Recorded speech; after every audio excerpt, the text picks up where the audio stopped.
রিক্সা নিয়ে বের হচ্ছিলাম বস্তি থেকে, ঠিক তখনই ছোট্ট বোনটা দৌড়ে পেছন থেকে এসে জড়িয়ে ধরল আর বলল, ভাইয়া আমিও তোমার সাথে রিক্সা চালাবো, আমায় নিয়ে চলো তোমার সাথে। তখন আমি বোনটাকে আমার সামনে নিয়ে আসলাম আর হাঁটু কেড়ে বসে বললাম, আমার পাগলি পিচ্ছি বোন আবার পাগলামি শুরু করে দিছে। কি করব বলো, তুমি না থাকলে আমার ভালোই লাগে না। আমায় নিয়ে চলো তোমার সাথে, তুমি কিছুক্ষণ চালাবে, তারপর আমি কিছুক্ষণ চালাবো, তাহলে আর তোমার কষ্টই হবে না। বোনটার কথা শুনে মনটা কেঁদে উঠল। ছোট্ট বোন, যাকে কিনা আমায় এখন খাবারটা খাইয়ে দিতে হয়, আর আমার কষ্ট কমানোর জন্য সে নিজের রিক্সা চালাতে চাইছে। বোনটার কপালে একটা চুমু দিয়ে বললাম, না রে পাগলি বোন, আমার একটুও কষ্ট হয় না। দিন শেষে তোর এই মুখের আমার সব কষ্ট দূর হয়ে যায়। তুই গিয়ে ওই সামনের বাসায় আসিফা মিমদের সাথে খেলতে থাক, আমি দুপুরবেলা তোর জন্য চকলেট নিয়ে আসবো। তোর রিক্সা চালাতে হবে না। না, আমি খেলবো না আজ ওদের সাথে, আমি তোমার সাথে রিক্সা চালাবো। পাগলামি করিস না বোন, তুই ওদের সাথে গিয়ে খেল, তোর রিক্সা চালাতে হবে না। তাহলে আমায় নিয়ে যাবে না তোমার সাথে? বোনটা মন খারাপ করে থাকলে একদম ভালো লাগে না। পাগলি বোনটা মন খারাপ করে দাঁড়িয়ে আছে দেখি তখন আমি বললাম, আচ্ছা চল, তোকে রিক্সায় নিয়ে এই বস্তিতে ঘুরি। এটা শুনে বোনটা খুব খুশি। ভাইয়া তুমি পেছনে বসো, আমি চালাচ্ছি। এই শক্তি নিয়ে রিক্সা চালাতে আসলে রিক্সা বকা দিবে তোকে। থাক তুই পেছনে বস, আমি চালাচ্ছি। আমি চালাবো, তুমি বসো, আমার শক্তি তোমার চেয়েও বেশি। বসো তুমি, আমি চালাচ্ছি। তাই নাকি? এত শক্তি? তুমি বসো। আমি জানি রিক্সায় একটুও নড়াতে পারবে না, দেখি বসে কি করে। আমি পেছনে বসার পর নেমে রিক্সা টানছি, কিন্তু নড়াতে পারছে না। তখন বলল, ভাইয়া রিক্সা অনেক বড় হয়ে গেছে, আমার থেকে একটু ছোট করে দাও, আর অনেক ওজন, নাড়াতেই পারছি না, একটু হালকা করে দাও। এটা শুনে আমি ফিক করে হেসে দিলাম, আর তখন আমি নেমে বোনটিকে কোলে নিয়ে বললাম, তোর এই ফাই থাকতে তোর কষ্ট করতে হবে না, তুই বসে থাক, আমি চালাচ্ছি। আচ্ছা ঠিক আছে ভাইয়া, আমি তাহলে আর একটু বড় হয়ে নেই, তারপর আমি রিক্সা চালাবো, তুমি বসে থাকবে, কেমন? আচ্ছা আগে তুই বড় হয়ে নে, তারপর দেখা যাবে। তারপর বোনটাকে নিয়ে কিছুক্ষণ ঘোরাঘুরি করার পর নামিয়ে দিয়ে আসলাম আসিফা মিমদের কাছে। সেখানে গিয়ে বোনটা খেলতে লাগলো। তারপর আমি চলে আসলাম রিক্সা নিয়ে রুটে। এখন ছোট্ট করে পরিচয় দিয়ে ফেলি, আমার নাম নীরব আহমেদ। এই পৃথিবীতে কেউ আছে কি না আমি তা জানি না, শুধু এতটুকু জানি এক পাগলি আমায় রাস্তায় পেয়েছে। তারপর পাগলি নাকি এই বস্তিতে নিয়ে আসছে, এখানেই থাকতো পাগলি। তারপর একদিন পাগলিটা নাকি হঠাৎ কোথায় চলে যায় আমায় রেখে। তখন রহিম চাচা আমায় তার কাছে রাখে। রহিম চাচা এই বস্তিতে থাকে, আর পাগলিটাকে কোথাও খুঁজে পাওয়া যায়নি। চাচা খুঁজেছিল অনেক, না পেয়ে তখন থেকে আমায় রহিম চাচার কাছে রেখেছিল। রহিম চাচা এই বস্তিতে থাকে, খুব ভালোবাসতো আমায়, কিন্তু আল্লাহ তাকেও আমার কাছে বেশি দিন রাখেনি। 6 বছর পর মৃত্যু হয়েছে, তারপর থেকে একাই ছিলাম। মাঝে মাঝে খুব কষ্ট লাগতো, সবার বাবা মা আছে, আমার কি আছে তা জানি না। প্রতিটি ঈদের দিন কান্না করতাম, সবাই ঈদের দিন গিয়ে আব্বু আম্মুর সাথে বসে খাবার খায়, আর আমি কান্না করতাম। বাসায় যেতেও কষ্ট লাগতো, কারণ বাসাটা ফাঁকা। মাঝে মাঝে নিজেকে শেষ করে দিতে চাইতাম, কিন্তু কেন জানি পারিনি। তখন থেকে রিক্সা চালিয়ে নিজের জীবন চালাতাম, সাথে লেখাপড়া করতাম। একদিন রাতে রিক্সা নিয়ে বাসায় আসার সময় জঙ্গলে একটা বাচ্চা শিশুর কান্নার শব্দ পাই। তারপর সাহস করে গিয়ে দেখি একটা মেয়ে। তারপর সেখান থেকে নিয়ে এসেছিলাম বাসায়। আল্লাহ মনে হয় কষ্টগুলোকে একটু কমানোর জন্য আমার কাছে পাঠিয়েছে। সকালে দেখার পর বস্তির অনেক মানুষ বলছে তাদের এই মেয়েটাকে দিয়ে দিতে, কিন্তু আমি দেইনি, আমার বোন বলে দিয়েছি, আর নাম দিয়েছিলাম লিমা। বোনটি একটুও কাঁদিনি, ছোটবেলা আমার কোলে সবসময় থাকতো। অনেক কষ্টে দিন কাটছিল, লিমাকে নিয়ে। যেখানে চা পেয়েছি খেয়েছি, তবু বোনটাকে নিচের থেকে আলাদা করিনি। যখন ও একটু বড় হলো তখন আবার রিক্সা চালাতে লাগলাম। এখন আমি সবেমাত্র ইন্টারে উঠলাম, এখনও ভর্তি হয়নি, কলেজ খুলেনি বলে। আর বোনটা স্কুলে যেতে চায় না। অনেক কষ্টে প্রথম শ্রেণীতে ভর্তি করেছি। বোনটা অনেক অসুস্থ হয়েছিল, এখন সুস্থ হয়েছে। আর আজ আসার সময় কি বলল তা আপনারা তো শুনলেন। তারপর রাস্তায় আসার পর দেখি আরমান চাচা রিক্সা নিয়ে রাস্তার সাইডে বসে আছে। মন খারাপ করে তখন আমি তার কাছে গিয়ে বললাম, কি হয়েছে চাচা, তোমার মন খারাপ করে বসে আছো কেন? এখানে কিছু হয়েছে? তখন চাচা আমায় বলল, না কিছু হয়নি, তুই চলে যা। চাচা তুমি আমার থেকে লুকাতে চাইছো? কি হয়েছে বলো চাচা। তোর চাচি কিছুদিন ধরে বলছে একটা শাড়ি কিনে দিতে, আগের শাড়ি ছিঁড়ে গেছে তাই। কিন্তু আমি কি করে কিনে দেবো বল?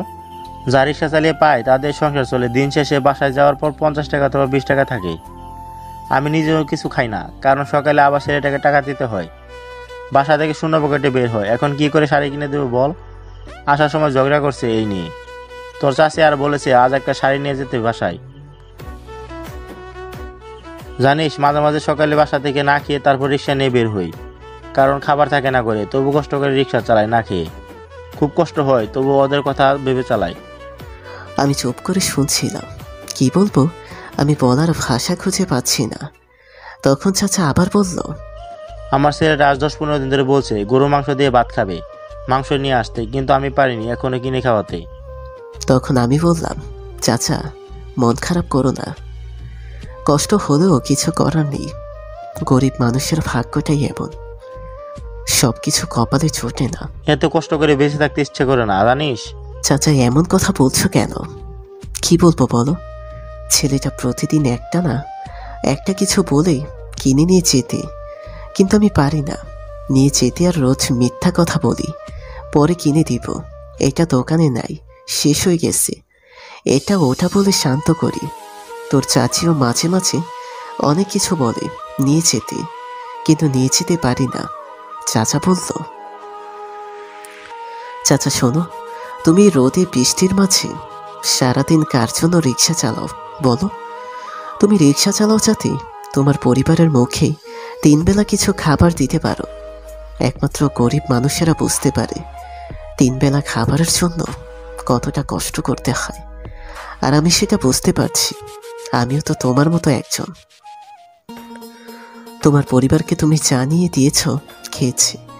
মাঝে মাঝে ভালো কিছু খাওয়ার জন্য আবদার করবে তোমার কাছে, আর তোমার সামর্থ্য যতটুকু আছে ততটুকু নিয়ে যাও, দেখবে তাতেই খুব খুশি হয়ে গেছি। তুমি সারাদিন রিক্সা চালিয়ে বাসায় ফেরার সময় ভাবো কি নিয়ে যাবে, আর তোমার পরিবার তোমার ফেরার অপেক্ষায় বসে থাকে কি নিয়ে আসবে তুমি। চাচা ভেঙে পড়ো না, এখন কষ্টে তোমার চোখের পানি ঝরে পড়ছে, দেখবে একদিন তুমি সুখের জন্য কান্না করবে। গরিব মানুষের স্বপ্ন অনেক আছে, কিন্তু পূরণ করার সামর্থ্য নেই। তারপর চাচা বলল, দোয়া করিস আল্লাহ যেন এই কষ্টটা সারা জীবন না দেয়। দোয়া করি চাচা, আল্লাহ যেন তোমার এই কষ্টটা সারা জীবন না দেয়। চাচা তুমি সকালে কিছু খেয়েছো? না খাইনি, আর খাবো না। না খেয়ে থাকলে হবে, চলো হোটেল থেকে কিছু খেয়ে আসি। না এখন কিছু খাবো না, শুধু শুধু জোর করিস না। আচ্ছা চলো তাহলে 4 বিস্কুট খাই। এটা বলে টেনে নিয়ে গিয়ে খেয়ে আসলাম।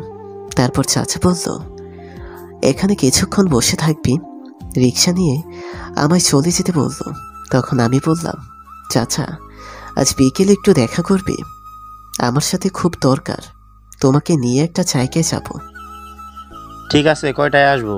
5টার সময় আসবে, এই চায়ের দোকানে মনে থাকবে? মনে থাকবে, আমি 5টার আগে আসবো এখানে। আচ্ছা ঠিক আছে চাচা। তারপর আমি সেখান থেকে রিক্সা নিয়ে চালিয়ে আসছিলাম। কিছু দূরে আসার পর তখন হঠাৎ রাস্তার পাশে একটা গাছের নিচে তাকিয়ে দেখি আরাফাত বসে আছে, একটা কিসের প্যাকেট নিয়ে মনে হচ্ছে কান্না করছে। ও আপনারা তো আরাফাতকে চিনবেন না, ছোট করে বলছি, আরাফাত রিক্সা চালাও, কিন্তু বয়স 16 বছর। ওর আব্বু নেই, আম্মু আছে। লেখাপড়া করতে পারেনি কারণ ওরা বস্তিতে থাকে। তখন আমি কাছে গিয়ে বললাম, কি রে, তুই এখানে বসে আছিস কেন? রিক্সা চালাবি না আজ? ভাইয়া চালাবো। তাহলে এখানে বসে আছিস কেন? তোর হাতে এটা কিসের প্যাকেট বলতো? আর মনে হচ্ছে কান্না করছিস। কিছু হয়েছে বলতো? ভাইয়া হয়েছে। কি হয়েছে বলতো? সেদিন আমার এক বন্ধু ফেসবুক চালাচ্ছিল, তখন সামনে একটা ফোন আসলো, খুব পছন্দ হয়েছিল আমার। দাম 2650 টাকা। বাসায় যাওয়ার পর আম্মু বলল একটা ফোন লাগবে, আগের নোকিয়া নষ্ট হয়ে গেছে, পানিতে পড়ে। তাই ভাবলাম কম দামে এই ফোনটা অ্যান্ড্রয়েড কিনে ফেলি। গত 6 মাসে আমি 2500 টাকা কষ্ট করে জমিয়েছিলাম লুকিয়ে লুকিয়ে। তারপর সেটা নিয়ে ফোনটা অর্ডার দিয়েছিলাম, কিন্তু আজ যখন নিয়ে আসছি তখন এটা দিয়েছে, ভেতরে খুলে দেখা তুমি। তখন আমি খুলে দেখি একটা নষ্ট বাটন ফোন। তখন আমি বললাম, এ কি, এটা তো নষ্ট বাটন ফোন। তুই ফোন করে কিছু বলিস নাই? জিজ্ঞেস করেছি, তখন এটা বলল ভুল করে এসে গেছে। তারপর এটা বলে ফোনটা কেটে বন্ধ করে রাখছে। ভাইয়া অনেক কষ্টের টাকাগুলো অনেক দিনে জমিয়েছিলাম, সব শেষ করে দিল আমার। তুই এই অনলাইনে ফোন অর্ডার দিতে গেলি কেন? একটা মোবাইল ফোনের দোকান থেকে কিনে নিয়ে আসতি। তারপর ওকে বুঝিয়ে শান্ত করে বাসায় পাঠিয়ে দিলাম। হায় রে মানুষ, এত কষ্টের টাকা মেরে দিল। কতদিন এই টাকা আর খেতে পারবে ওরা? তারপর আমি সেখানে এসে বললাম, রিক্সা চালিয়ে আসছিলাম। তখন কেউ একজন ডাকলো। মেয়ের গলায় তাকিয়ে দেখি একটা মেয়ে। তখন যাওয়ার পর বলল, এই রিক্সা, সামনে বড় মার্কেটের পেছনে যাবে? ওঠেন ম্যাডাম। ভাড়া কত? আরে ওঠেন না, খুশি হয়ে চা দিবেন? তারপর মেয়েটা উঠে বলল। আমি চালিয়ে নিয়ে যেতে লাগলাম। কিছুক্ষণ পর মার্কেটের পেছনে আসলাম। তখন মেয়েটি নেমে বলল, ফোন নাম্বার দাও তোমার। আমি তো কথা শুনে অবাক। বলে কি? তখন আমি বললাম, কেন ম্যাডাম, ফোন নাম্বার দিয়ে কী করবেন? কিছুক্ষণ দাঁড়াও, আমি আবার যাব তাই। আর এই নাও, অগ্রিম 100 টাকা দিলাম, এখন দাও। আচ্ছা ঠিক আছে, এই নিন 013, এইটাই আমার ফোন নাম্বার। এখান থেকে কোথাও যাবে না কিন্তু, দাঁড়াও এখানে, আমার বান্ধবীকে নিয়ে আসছি আমি। ঠিক আছে ম্যাডাম, আপনি যান, আমি এখানে দাঁড়িয়ে আছি। কিছুক্ষণ পর সেই মেয়েটি তার বান্ধবীকে নিয়ে আসলো। আর তার বান্ধবী এসে বলল, তুই এই রিক্সা নিয়ে আসলি কেন?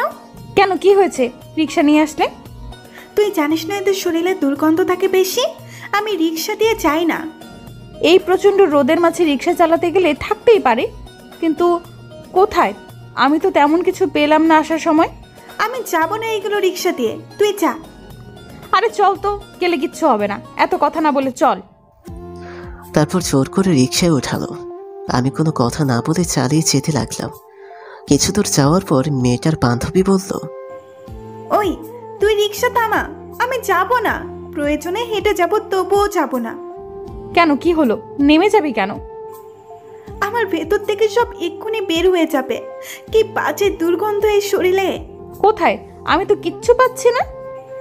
তুই না পেলেও আমি পাচ্ছি। তুই নামবি নাকি আমি চলে যাব? আরে আর একটু গেলে তো চলেই যাব, এখানে নেমে আর কি করব? রিক্সা থামিয়ে কোনো লাভ নাই। আমি নেমে পড়বো, বলছে নেমে পড়বো। তুই রিক্সা থামা, তোর কানে কথা যায় না? বলছে যে। তখন আমি রিক্সা থামালাম। আর মেয়েটার বান্ধবী নেমে কিছুটা দূরে চলে গেল। আর মেয়েটা নেমে বলল, সরি, কিছু মনে করো না, আমার বান্ধবী সব সময় এসির ভেতরে থাকে তো তাই একটু। আমি মেয়েটার কথা থামিয়ে দিয়ে বললাম, আরে সরি বলার কোনো দরকার নেই ম্যাডাম, সমস্যা নেই, আমি কিছু মনে করি নাই। আর এই নিন 50 টাকা আপনার। না, আমার টাকা লাগবে না, এটা রেখে দাও। এই বলে মেয়েটা জলদি চলে গেল। আমি টাকা দেওয়ার জন্য কয়েকবার ডেকেছি, কিন্তু শুনলো না। তারপর আমি রিক্সা নিয়ে চলে আসছিলাম। কিছু দূর যাওয়ার পর তখন একটা মাধ্যম বয়স্ক লোক আমায় ডাকলো। কাছে যাওয়ার পর বলল, পুরনো মার্কেটে যাবে? তখন আমি বললাম ওঠার জন্য। ওঠার পর তাকে নিয়ে যাচ্ছিলাম। তখন সেই লোকটার ফোনে কল আসলো। আসার পর ওপাশ থেকে একটা মহিলার কণ্ঠ বলল। ফোনটা লাউড স্পিকার ছিল, রাস্তায় অনেক গাড়ির শব্দ আসছে বলে তাই। তখন মহিলা বলল, কোথায় গেলে তুমি আবার? এই তো একটু মার্কেটে যাচ্ছি। কিসের জন্য তুমি আবার মার্কেট গিয়েছিলে? আরে আব্বু এতদিন পর গ্রাম থেকে আসলো, কিছু কাপড় কিনে দিতে হবে। আচ্ছা, কিরকম কাপড় কিনে দেবে? বয়স্ক মানুষ, তাই একটু কম দামি কাপড় কিনে দেবো, আর কম দামি কিছু পাঞ্জাবি কিনে দেবো দেখি। আচ্ছা, আসার সময় আমার জন্য একটা দামি 3 পিস কিনে আনবে। আচ্ছা ঠিক আছে, আমি নিয়ে আসবো। এখন রাখছি তাহলে। এই বলে ফোনটা কেটে দিল লোকটা। আমি মনে মনে ভাবতে লাগলাম, হায় রে মানুষ, তার নিজের বাবার জন্য সবচেয়ে কম দামি কাপড় নিয়ে যাবে, আর তার স্ত্রীর জন্য সবচেয়ে দামি কাপড়। যে বাবা তাকে এত কষ্ট করে বড় করলো, অবশেষে তার মূল্য এটা। তারপর আমি তাকে মার্কেটের সামনে নামিয়ে দিলাম। লোকটা ভাড়া দিয়ে চলে যাবে, তখন আমি বললাম, এই যে মামা, একটু সময় হবে, একটা কথা বলবো, যদি রাগ না করেন। বল, কি বলবি? আচ্ছা মামা, তাহলে কিছু জিজ্ঞেস করব, একটু উত্তর দিয়েন।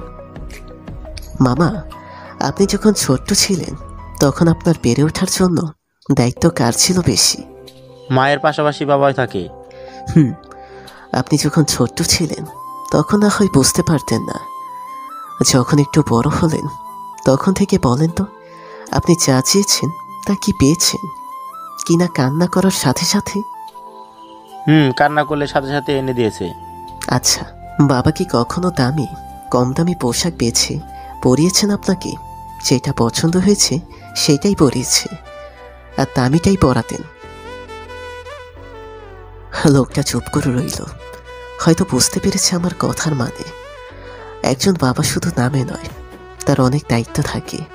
মাথার ঘাম পায়ে ফেলে তার সন্তানকে বড় করে, আর ভালো কিছু করার জন্য তার জীবনের অর্ধেক পরিশ্রমের টাকা তার সন্তানের পিছে ব্যয় করে, আর অর্ধেক রেখে যায় যাতে তার সন্তান ভালো কিছু করতে পারে।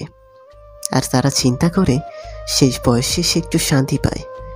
মামা, একটা কথা বলছি, বাবা মা সারা জীবন তো আর বেঁচে থাকবে না, একদিন না একদিন এই পৃথিবী থেকে বিদায় নেবে, আর কোনোদিন ফিরে আসবে না। বাবা মাকে যদি কাপড় কিনে দিন, তাহলে ভালোইটাই দিন। জানেন, আমার বাবা মা আছে কিনা তা জানি না, খুব কষ্ট লাগে। যদি একটাবার মা বাবাকে দেখতে পারতাম। আমার মা বাবাকে, থাক, আর কিছু বলার নাই মামা, অনেক সময় নষ্ট করলাম। আমার কথায় কষ্ট পেয়ে থাকলে ক্ষমা করে দিবেন। আমার কথা শুনে লোকটা মাথা নিচু করে আছে, কোনো কথা বলল না। তারপর আমি সেখান থেকে চলে আসলাম। দুপুর পর্যন্ত রিক্সা চালিয়ে বোনটার জন্য কিছু চকলেট নিয়ে বাসার উদ্দেশ্যে রওনা দিলাম। রিক্সা নিয়ে বস্তিতে চলে গেলাম।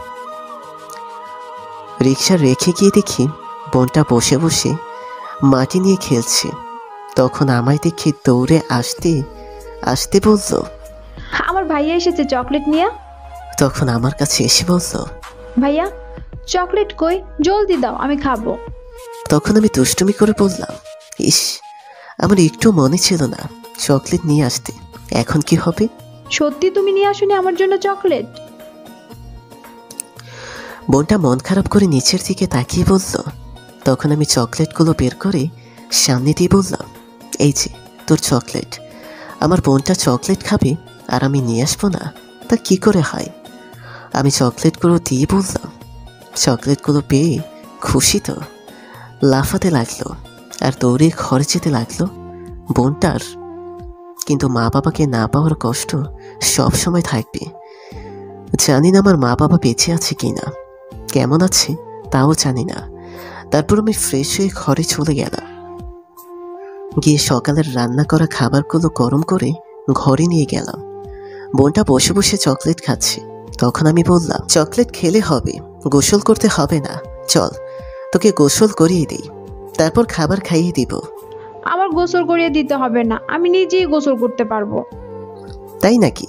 একা একা গোসল করতে পারবি? পারবো, আমি অনেক বড় হয়েছি এখন। বাহ, এখন নিজের হাতে খাবার খেতে পারে না, ভালো করে কথা বলতে পারে না, অনেক বড় হয়ে গেছে।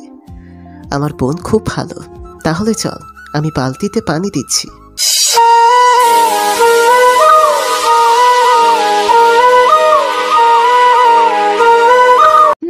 আমি আর ছোট নাই, অনেক বড় হয়ে গেছি, চলো।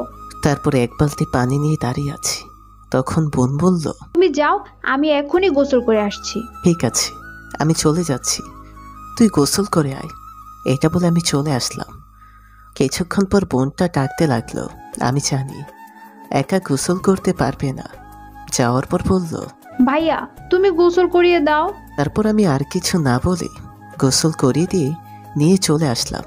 তারপর ঘরে এসে একটা প্লেটে ভাত নেয়ার পর বোনটা বলল, ভাইয়া আজ আমি তোমায় খাইয়ে দিব, দাও আমার কাছে দাও। না রে বোন, থাক, তোর কষ্ট করে খাইয়ে দিতে হবে না, আমি তোকে খাইয়ে দিচ্ছি। না, আমি তোমায় খাইয়ে দিব, দাও বলছি, আমার কাছে খাবার দাও। আচ্ছা ঠিক আছে, দিচ্ছি, এত রাগ করার কি আছে। তারপর খাবারের প্লেট দিয়ে দিলাম বোনটার কাছে। তখন বোনটা হাতে অল্প কিছু ভাত নিয়ে বলল, আমার লক্ষ্মী ভাইয়া, নাও ভাইয়া, হা করো, খেয়ে নাও জলদি এখন। আমি চুপ করে তাকিয়ে আছি। নিমিষে চোখের পানি ঝরে পড়তে লাগলো। কতটা বছর পর আমায় এমন আদর করে খাইয়ে দিচ্ছে। মায়ের কথা খুব মনে পড়ছে। এখনো মায়ের হাতে খাবার খাইনি। আল্লাহ মনে হয় তা আমার ভাগ্যে রাখেনি। আজ যদি মা বাবা থাকতো তাহলে কত আদর যত্ন করত। যার মা বাবা নেই সে বুঝতে পারে সে কতটা একা। বোনটা আছে বলে এখনো বেঁচে আছি। কথাগুলো ভাবতে ভাবতে চোখের জলগুলো ঝরে পড়তে লাগলো। এই পৃথিবীতে হাজারো কোটি লোকের বসবাস, তার মধ্যে দুটি মানুষ যদি হারিয়ে যায়, মা এবং বাবা, তাহলে এই পৃথিবীতে তুমি একা। মা বাবা না থাকলে যতই কাছের মানুষ থাকুক না কেন, পুরো পৃথিবীটাই ফাঁকা লাগবে। তখন বোনটা দেখলো আমি কান্না করছি। বোনটা দাঁড়িয়ে তার জামা দিয়ে আমার চোখের পানি মুছে দিল আর বলল, তুমি ভালো না, একেবারে পচা, তুমি কান্না করো কেন? কি বলবো আমি বোনটাকে, কোনো ভাষা খুঁজে পাচ্ছি না। তখন বোনটার কপালে একটা চুমু দিয়ে জড়িয়ে ধরে কান্না করে বললাম, খাইয়ে দে, আর কান্না করব না। কোথায় তুমি কান্না থামালে? তুমি তো এখনো কান্না করছো। আমি কিছু বলার আগে লিমা বলল, শোনো শোনো শোনো ভাইয়া, আমাদের বাসার পিছনে একটা কালো ভূত আছে, ইয়া বড় বড় দাঁত, ভয়ঙ্কর চেহারা। সেই ভূত যদি কেউ খাবার না খায়, কান্না করে কেউ, ভূত এসে নিয়ে যাবে তাকে। এখন কান্না না করে সুন্দর করে খেয়ে নাও তো, তুমি নয়তো কালো ভূত এসে নিয়ে যাবে তোমায়। কথাটা শুনে ফিক করে হেসে দিলাম। আমি প্রতিদিন এটা বলে ভয় দেখিয়ে খাবার খাইয়ে দিই, এখন আমায় ভয় দেখাচ্ছে খাওয়ানোর জন্য। আচ্ছা, আর কান্না করো না, খাইয়ে দে। তখন বোনটা খাইয়ে দিতে লাগলো। এই ছোট্ট ছোট্ট হাতে অল্প ভাত মুখে দিলেও এটাই অনেক বেশি আমার জন্য। আমি কিছু খেয়ে তারপর বোনটাকে খাইয়ে দিলাম। খাওয়া দাওয়া শেষ করে 3টা পর্যন্ত বাসায় থেকে বোনটাকে রেখে চলে আসলাম চাচির জন্য একটা শাড়ি কিনে দিব। তার শাড়ি ছিঁড়ে গেছে, চাচার কাছে টাকা নাই, তাই আমি একটা কিনে দিই। আমার কাছে অল্প টাকা আছে, সেটা দিয়ে একটা কিনে দিব। রিক্সা নিয়ে চলে গেলাম পুরনো মার্কেট। সেখানে গিয়ে একটা গজ কাপড়ের দোকানে বসলাম কিছুক্ষণের জন্য, কারণ চাচাকে বলেছি আসতে এখানে। আমি দোকানটাতে বসেছিলাম, তখন একটা বয়স্ক লোক আসলো। এই দোকানে কাপড় কিনতে এসে দোকানদারকে বলল, বাবা আমার একটু মোটা কাপড় দেখাও তো। দোকানদার ছেলেটার বয়স কম একেবারে। তখন ছেলেটা বলল, কি করবেন চাচা মোটা কাপড় দিয়ে? রাতে একটু শীত করে, তাই একটু কম দামে মোটা কাপড় কিনে সেটা উপরে দিয়ে শুয়ে থাকবো। ও, আপনি কোথায় থাকেন চাচা? রাস্তায় থাকি, এখন মোটা কাপড় আছে থাকলে দাও। আমি লোকটার কথা শুনে অবাক হয়ে গেছি। একমাত্র গরিব মানুষগুলো বুঝতে পারে কেমন করে তার জীবনটা করা। গরিব মানুষের ঘরে একটু সুখ আনতে কতটা লড়াই করে, জীবনের সাথে অনেক কষ্ট করতে হয়। তখন দোকানের ছেলেটা বলল, আছে, গজ 40 টাকা পড়বে। আচ্ছা ঠিক আছে, দাও 3 গজ। আচ্ছা চাচা, আপনি কি করেন রাস্তায়, আর কোথা থেকে আসছেন? আমি গ্রামের মানুষ, গ্রামে কাজ পাচ্ছিলাম না, তাই বলে ঢাকা আসছিলাম একটা কাজ খুঁজতে। আসার সময় 1500 টাকা ছিল আমার কাছে, সেটা নিয়ে আসছি। আমার একটা মেয়ে আছে, আসার সময় বলে দিয়েছে একটা কম্বল নিয়ে যেতে, সামনে শীত তাই বলে দিয়েছে আমি আর 5 দিন থেকে চলে যাব। কিছু টাকা আছে সেটা দিয়ে আর 5 দিন কাটবে, তাই কম দামি কাপড় দিয়ে রাস্তায় থেকে চলে যাব কাজ না পেলে। এই পাতলা কাপড় দিয়ে থাকতে পারবেন আপনি? বাবা কষ্ট হলে থাকতে পারবো, সেই ধৈর্য আছে এই গরিবের। এর চেয়ে ঠান্ডায় কিছু সারা কাটিয়ে দিয়েছে। চাচা, আপনি এত কষ্ট করে রাস্তায় থাকেন, আপনি বাসায় চলে যান, এত কষ্ট করে না থেকে এখানে। আর ছেলেটা আরো কিছু বলতে যাবে তার আগে বয়স্ক লোকটা বলল, বাবা আমি যদি বাসায় চলে যাই, কোনো কাজ না পাই, তাহলে আমার স্ত্রী আর মেয়ে না খেয়ে থাকবে। আমি না খেয়ে থাকতে রাজি আছি, কিন্তু আমার স্ত্রী আর মেয়েকে না খাইয়ে কি করে রাখবো? নিজের কষ্ট হলে আমার পরিবারকে কোনো কষ্ট থাকতে দিব না। তখন ছেলেটা চুপ হয়ে গেল কথাটা শুনে। এমন হাজারো মানুষ আছে যারা নিজের পরিবারের কথা চিন্তা করে নিজের কথা না ভেবে 3 বেলা খাবারের জন্য, একটু সুখের জন্য এমন হাজারো কষ্ট বুকে চাপা দিয়ে রাখে, সব সহ্য করে যাতে তার পরিবার একটু সুখের হাসিটা হাসে। তখন বয়স্ক লোকটা কাপড় নিয়ে চলে গেল। টাকা দিয়ে আমি শুধু শুনছিলাম তার কথা আর তাকিয়ে দেখছিলাম। কথাগুলো শুনে খুব কষ্ট লাগলো। আমার কাছে যদি কাজ থাকতো তাহলে কাজ দিতাম, কিন্তু আমি নিজেই রিক্সা চালাই। থাকার মতো ছোট্ট একটা ঘর আছে, একজন থাকা যায়, সেখানে আমি আর বোন থাকি। থাকার মতো জায়গা নেই যে তাকে দিব, কোনো ভাষা নেই তাকে কি বলবো। আর যদি কোটিপতির ছেলে থাকতাম তাহলে নিশ্চয়ই লোকটার জন্য কিছু করতাম। এইভাবে অনেকক্ষণ সময় কেটে গেল, কিন্তু চাচা এখনো এলো না। তাই আমি চাচার জন্য অপেক্ষা না করে একটা শাড়ির দোকানে গিয়ে চাচির জন্য একটা শাড়ি নিলাম। আমার কাছে 700 টাকা ছিল, সেখান থেকে 600 টাকা দিয়ে নিলাম। নিয়ে মার্কেটের বাইরে চলে আসলাম। এসে চাচাকে ফোন দিলাম। রিসিভ করার পর বললাম, চাচা কোথায় তুমি এখনো? সেই কখন থেকে বসে আছি। ও বলে গিয়েছিলাম, আমি তো মাত্র চায়ের দোকানে এসে বসলাম, সেখানে তুই বলে গিয়েছিলি বসতে। আমি তোমায় তখন কি বলেছিলাম? পুরনো মার্কেটে আসতে, আর তুমি গিয়ে চায়ের দোকানে বসে আছো। আচ্ছা তুমি বসো, আমি আসছি। আচ্ছা ঠিক আছে আয়, আমি ক্লান্ত হয়ে গেছি, এখানে বসলাম, তুই আয়। তারপর আমি রিক্সা নিয়ে চলে আসছিলাম। হঠাৎ কিছু সামনে যেতেই দেখলাম সামনে সেই 100 টাকা দিয়ে চলে যাওয়া মেয়েটা বলল, আর আমায় দেখে ডাকলো। তারপর কাছে যাওয়ার পর বলল, কিসের জন্য দাঁড়িয়ে আছেন বলুন তো? আমার জন্য। তোমার রিক্সা দিয়ে একটু ঘুরে ফিরে আসবো। আমি এখন কোথাও যাব না, সরি, আপনি অন্য কোনো রিক্সা নিয়ে যান। তাহলে যাবে না তুমি? আমি তোমার জন্য দাঁড়িয়ে আছি সেই কখন থেকে। দেখুন আমি যাব না, আমার কাজ আছে। একজনের জন্য শাড়ি কিনেছি, তাকে দিতে হবে, আর বাসায় চলে যেতে হবে। আজ নয়, আগামীকাল যদি পারি তাহলে যাব। এখন মেয়েটি মনে হয় এই শাড়ির কথা শুনে আরো মন খারাপ করলো আর বলল, শাড়ি মানে? তুমি কার জন্য শাড়ি কিনেছো? কি ব্যাপার, এই মেয়ের আবার কি হলো, এমন ব্যবহার করছে কেন? তখন মেয়েটি বলল, কি হলো বলো, কার জন্য কিনছো? আমার একটা চাচা আছে, সকালে এসে বলল চাচির নাকি শাড়ি ছিঁড়ে গেছে, তাই তার জন্য একটা শাড়ি কিনেছি। চাচার কাছে টাকা নাই বলে এখন সেটা দিতে যাচ্ছি। আমি বিশ্বাস করি না, আমি যাব তোমার সাথে গিয়ে দেখব। আচ্ছা আমি যাকে মন চাই শাড়ি দিব, তা আপনার কি? আর আপনি বিশ্বাস করেন বা না করেন তা দিয়ে আমি কি করব? আর আমি আপনাকে নিয়ে যাব না। এই বলে রিক্সা নিয়ে চলে আসলাম। চাচার কাছে এসে দেখি চাচা বসে আছে। তখন চাচার কাছে গিয়ে শাড়ির ব্যাগটা দিয়ে বললাম, এই নাও চাচা, এই শাড়িটা চাচির জন্য, তোমার কাছে দিলাম, নিয়ে চাচিকে দিবে। জিজ্ঞেস করলে বলবে তুমি নিয়ে আসছো, আমার কথা বলবে না। চাচা অবাক হয়ে তাকিয়ে আছে। কিছুক্ষণ পর আমি লক্ষ্য করলাম চাচার চোখের কোণে পানি জমে আছে। তখন আমি কিছু বলতে যাব, তার আগে চাচা বলল, বাবা তুই কেন এটা করলি? তোর কাছে তো এমনিতে টাকা নাই, শুধু শুধু এই টাকা খরচ করলি কেন? এখন তুই চলবি কি করে? না আমি এই শাড়ি নিয়ে যাব না, লাগবে না এই শাড়ি, তুই শাড়ি নিয়ে ফেরত দিয়ে টাকা নিয়ে আয়, এই শাড়ি আমি নিতে পারবো না। তখন আমি বললাম, চাচা তুমি সেদিন কি বললে আমি তোমার ছেলের মতো? বলেছি। তাহলে এই শাড়িটা নিয়ে যাও, আর ভাবো এটা তোমার ছেলে দিয়েছে, আর আমার কাছে যা টাকা আছে তা দিয়ে আরো বসে বসে 2 দিন খেতে পারবো। এই শাড়িটা নিয়ে এখন যাও। আর তোমার জন্য কিছু কিনতে পারলাম না চাচা, টাকা ছিল না। তখন চাচা আমায় জড়িয়ে ধরে বলল, জানি না তোর আব্বু আম্মুকে যে তোর কাছে তাড়াতাড়ি ফিরিয়ে দেয়। আমি চুপ করে রইলাম। তখন চাচা আবার বলল, আমার জন্য নিয়ে আসিস নাই, খুব ভালো কাজ করছিস, নিয়ে আসলে আমি নিতাম না। সেটা পরে দেখা যাবে, এখন বাসায় যাও, গিয়ে শাড়িটি চাচির কাছে দাও। তারপর কিছুক্ষণ পর চাচা চলে গেল।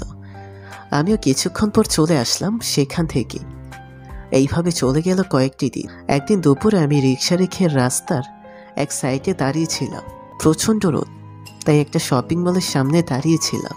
রাস্তার কোনো লোক নেই, আজ শুধু কিছু গাড়ি আছে। তখন হঠাৎ পেছন থেকে কেউ এসে ধাক্কা খেলো। তাকিয়ে দেখি সেই দিনের মেয়েটা যে বলেছিল আমার শরীর থেকে দুর্গন্ধ বের হচ্ছে, এটা বলে রিক্সা থেকে নেমে গিয়েছিল। তখন দেখলাম হাতের ফোন নিচে পড়ে আছে, মনে হয় কথা বলছিল। খেয়াল না করায় আমার সাথে ধাক্কা খেয়ে পড়ে গেছে। তখন আমি দেখলাম রাগী চোখে তাকিয়ে আছে আমার দিকে। তখন আমি ভাবলাম সরি বলি, দোষ তার থাকলেও আমার মনে করবে, তাই ফোনটা উঠিয়ে বললাম, সরি ম্যাডাম, এই নিন আপনার ফোন। তখন মেয়েটি লাথি মারল আমায় আর দুটি চড় দিয়ে বলল, ছোট লোকের বাচ্চা, কুত্তার বাচ্চা, চোখে দেখিস না তুই? আমার ফোন তুই ভেঙে ফেলছিস। এখন এই ফোনটার ডিসপ্লে চলে গেছে তোর জন্য। তোকে আজ মেরেই ফেলবো। এই বলে আরও চড়টি চড় দিল। তখন আমি বললাম, ম্যাডাম, আপনি দেখে হাঁটলেই তার পরে না, আপনি নিচে সে ধাক্কা খেয়েছেন আর ফোনটা পড়ে গিয়েছিল। আমি ভাঙলাম কোথায়? দোষ আপনার। ছোট লোকের বাচ্চা, তোর কত সাহস? তুই মুখের উপর কথা বলিস, দোষ করে আবার। এই বলে লাথি মারল আর চড় দিতে লাগলো। তখন পাশের একটা দোকানদার এসে মেয়েটাকে বুঝিয়ে নিয়ে গেল। দোকানদার হয়তো সব দেখেছে কার দোষ এখানে, তাই আমায় কিছু বলল না, শুধু এতটুকু বলল চলে যেতে। আর ফোনটার কিছু হয়নি দেখলাম। আজ কোনো দোষ না করেও মার খেতে হলো। কান্না করে মনে মনে বললাম আমি। তারপর বাসায় চলে আসলাম আর এসে কান্না করছিলাম। তখন ফোনটা ঘরে আসলো আর দেখে কান্না করছি। আমি তখন বোনটা আমার কাছে এসে চোখের পানি মুছে একটা কপালে চুমু দিয়ে বলল, আমার লক্ষ্মী ভাইয়া, তুমি কাঁদছো কেন? তখন আমি একটু হাসতে চেষ্টা করলাম আর সত্য লুকিয়ে মিথ্যা কথাটা বললাম বোনটাকে। এমনি চোখে একটা পোকা পড়েছে হয়তো, আর একটু জ্বালাপোড়া করছে, তাই চোখ দিয়ে পানি পড়ছিল। তার জন্য আমার ভাইয়া কাঁদছিল? পোকাটা খুব খারাপ, আমি বকে দিব পোকাটাকে। তোমাকে কষ্ট দিয়েছে অনেক, আর কান্না করো না। এটা বলে কপালে আরেকটা চুমু দিল। তখন আমি বললাম, আচ্ছা ঠিক আছে, আর কান্না করব না। তখন বোনটা আমার কোলে বসে বলল, আচ্ছা ভাইয়া, পোকা কি এখনো আছে তোমার চোখে? না, বেরিয়ে এসেছে। তুই চোখের পানি মুছে দেওয়ার সময় তখন বোনটা হেসে বলল, দেখেছো, পোকাটা আমার ভয় বেরিয়ে এসেছে। বোনটার এই হাসিটুকু যথেষ্ট মনটা ভালো করার জন্য। বোনটার হাসি মুখ দেখলেই মনটা ভালো হয়ে যায়। তাই তো এখনো হাজারো কষ্টগুলো একটু চাপা দিয়ে বেঁচে আছি। তখন বোনটা আমায় বলল, ভাইয়া খিদে পেয়েছে, আমার খাইয়ে দাও জলদি।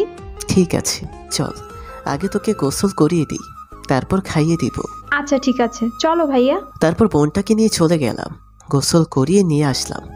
এসে কিছু খাবার দিয়ে বোনটাকে খাইয়ে দিতে লাগলাম। খাওয়ার মাঝে হঠাৎ হাতে কামড় দিল জোরে বোনটা।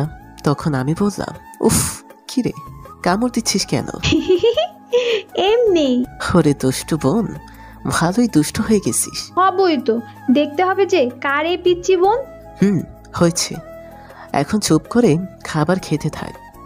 এটা বলে আর কিছু ভাত মুখে দিলাম বোনটার। তখন আবার কামড় দিল, কিছু বললাম না। আবার কিছু ভাত নিয়ে মুখে দিতেই আবার কামড় দিল। কেমনটা লাগে তখন বলেন তো? থাক, কিছু বললাম না। বোনটা তো আমার তখন আর কিছু ভাত নিয়ে মুখে দিলাম। এবার কামড় দিয়ে দৌড়ে রাখলো আর বোনটা হাসতে লাগলো। তখন আমি বললাম, উফ লিমা, কামড় ছাড়, ব্যথা পাচ্ছি। বোন আমার কামড় ছাড়, এটা আমার হাত, তোর খাবার না। তখন অনেক কষ্টে হাত ছাড়িয়েছি আর আমি বললাম, কি হয়েছে তোর, কামড় দিচ্ছিস কেন আমার হাতে, বলতো? আমার চকলেট কোথায়? আজ দিয়ে আসুনি কেন? তাই তো কামড় দিয়েছি। ও, ভুলেই গেছি, আজ একটু মনে ছিল না চকলেট নিয়ে আসতে তোর জন্য। তাই তো কামড় দিলাম, যাতে মনে থাকে, পরের বার আর যাতে ভুল না হয়। যদি ভুল হয় তাহলে এমন কামড় দিব পরে বুঝতে পারবে। আজ একটু কম দিলাম, পরের বার আরো বেশি করে দিব। আচ্ছা ঠিক আছে, আর ভুল হবে না, খুব মনে থাকবে। যেই কামড় দিয়েছিস খুব মনে থাকবে, মনে থাকে যেন। এইভাবে কেটে গেল কয়েকটি দিন। আজ কলেজে ভর্তি হতে যাব, তাই সকালে উঠে ফ্রেশ হয়ে রেডি হচ্ছিলাম কলেজে যাওয়ার জন্য। তখন বোনটা দেখে আমি রেডি হচ্ছি। তখন বোনটা আমায় বলল, ভাইয়া কোথাও যাও তুমি? কলেজে ভর্তি হতে যাচ্ছি, খুব তাড়াতাড়ি চলে আসবো, তুই ঘরে বসে থাক, আমি আসছি। আচ্ছা ঠিক আছে যাও, আর আসার সময় আমার জন্য চকলেট নিয়ে আসবে। আচ্ছা ঠিক আছে, নিয়ে আসবো। তারপর চলে আসলাম। জানি না কত টাকা লাগবে ভর্তি হতে, আমার কাছে অল্প কিছু টাকা আছে। গিয়ে দেখি যদি ভর্তি হতে পারি তাহলে ভালো, আর না হতে পারলে আর লেখাপড়া করব না, রিক্সা চালাবো। কলেজটা খুব ভালো। আমার বাসা থেকে কিছুটা দূরে হেঁটে হেঁটে নিচের দিকে তাকিয়ে যাচ্ছিলাম, তখন হঠাৎ পেছন থেকে কেউ ওই বলে ডাকলো। আমি আর তাকালাম না, রাস্তায় অনেক মানুষ হতে পারে, অন্য কাউকে ডেকেছে। আমি হেঁটে যেতে লাগলাম, তখন দৌড়ে একটা মেয়ে আসলো আমার সামনে। আর এই মেয়েটা হচ্ছে সেদিন আমরা রিক্সা নিয়ে ঘুরতে চাইছি। সে তখন মেয়েটা বলল, ওই তুমি কোথায় যাও? কলেজে ভর্তি হতে যাচ্ছি। ও, কোন কলেজে যাচ্ছ? এই সামনের এই কলেজে যাচ্ছি। ও, আমিও এই কলেজে যাচ্ছি। তোমাকে দেখলাম হেঁটে যাচ্ছ, তাই আমিও আসলাম। চলো তোমার সাথে হেঁটে যাব। কেন? আপনি আমার সাথে হেঁটে যাবেন কেন? একটা রিক্সা নিয়ে যান। না, আমি তোমার সাথে হেঁটে যাব, চলো। আর এখন থেকে আমায় তুমি করে বলবে। এই আপনি করে ডাকাটা শুনতে ভালো লাগে না। আমার নাম মায়া, বুঝতে পারছো? আমি কিছু বলতে যাব, তার আগে মায়ার বান্ধবী আসলো তার গাড়ি নিয়ে, আর বলল, কি রে, তুই এই ছোট লোকের সাথে হেঁটে যাচ্ছিস? নীলা চুপ কর। ছোট লোক কাকে বলছিস? সেই একজন রিক্সা চালক, আর আমি তার সাথেই হেঁটে যাব। তুই চলে যা। ছি, তুই সামান্য এই রিক্সা চালক ছেলের সঙ্গে হেঁটে যাচ্ছিস? কি বাজে পোশাকের শরীর থেকে দুর্গন্ধ আসছে। তোর শরীরে ময়লা আসবে। চলে আয় আমার গাড়িতে এই ছোট লোকের কাছ থেকে। তখন মায়া বলল, একটু রাগী গলায় বলল, নীলা তুই চুপ কর। রিক্সা চালক হয়েছে বলে কি হয়েছে? সে কি মানুষ না? আর ছোট লোক কাকে বলছিস? সে গরিব, তাই রিক্সা চালায় পেটের ক্ষুধা মেটাতে। তাই বলে ছোট লোক বলে গালি দিচ্ছিস কেন? মানুষকে সম্মান দিতে শিখ। কি ব্যাপার, তুই ওই ছোট লোকের পক্ষে কথা বলিস কেন? ও ছোট লোক, তাই বলেছি। এইগুলো ছোট লোককে আমি দেখতে পারি না। শরীর থেকে কি দুর্গন্ধ বের হয়। আমার তো এদের দেখলেই ভেতর থেকে সব উল্টে আসে। নীলা তুই চলে যা, আমার রাগ হচ্ছে। আমি উল্টাপাল্টা কিছু বলে দিব। তখন নীলা চলে গেল, আর মায়া তাকিয়ে দেখে আমি চলে যাচ্ছি। তখন দৌড়ে আমার কাছে গেল আর হাঁটতে হাঁটতে বলল, নীলার কথায় কিছু মনে করো না। আসলে বড়লোক বাবার মেয়ে তো, তাই একটু অহংকারী। না, কিছু মনে করি নাই, ঠিকই বলেছি। আমি তো ছোট লোক, তাই বলেছি। আবার তুমি সেই একই কথা বলছো, আর একবারও এই কথা বলবে না। তারপর আর কিছু না বলে চলে আসলাম কলেজে। এসে প্রিন্সিপালের রুমে চলে আসলাম। ভর্তি হতে আসার পর শুনলাম ভর্তির জন্য ৬,০০০ টাকা লাগবে, আর ৫০০ টাকা এক্সট্রা দিতে হবে। তখন আমি প্রিন্সিপালের রুম থেকে বেরিয়ে আসলাম। এসে হারছি আর মনে মনে ভাবছি, এত টাকা কোথায় পাবো? এখন ভর্তি হতে ৬,০০০ টাকা লাগবে, আরও বই কিনতে হবে। তার মানে অনেক টাকার প্রয়োজন। রিক্সা চালিয়ে কি এত টাকা পাওয়া যায়? যা পাই তা দিয়ে ৩ বেলা খাবার জোটে না। সত্যি গরিবের ভাগ্যে সব কিছু মিলে না। থাক, লেখাপড়া আর করবো না, এখানেই লেখাপড়া শেষ করে দিই, রিক্সা চালাই। মনে মনে ভাবছিলাম আর হেঁটে যাচ্ছিলাম। তখন হঠাৎ কারোর সাথে ধাক্কা লাগলো। তাকিয়ে দেখি নীলা আর রাগের দৃষ্টিতে তাকিয়ে আছে। এখন সরি বললেও মারবে না, বললেও মারবে। একে তো আমায় দেখতেই পারে না, সহ্য করতে পারে না, তার উপর আবার ধাক্কা লেগেছে। তখন আমি বললাম, সরি, আমি দেখে ধাক্কা দিইনি, ক্ষমা করে দিবেন আমায়। তখন নীলা ঠাস করে 2টি চড় দিয়ে বলল, কুত্তা বাচ্চা, তুই ইচ্ছে করে ধাক্কাতে এখন বলছিস দেখিনি? মেয়ে মানুষ দেখলেই শুধু ধাক্কা খেতে মন চায়। ছোট লোকের বাচ্চা, আজ তোর হাত পা সব ভাঙবো। আমি ইচ্ছে করে ধাক্কা খাইনি, বিশ্বাস করুন।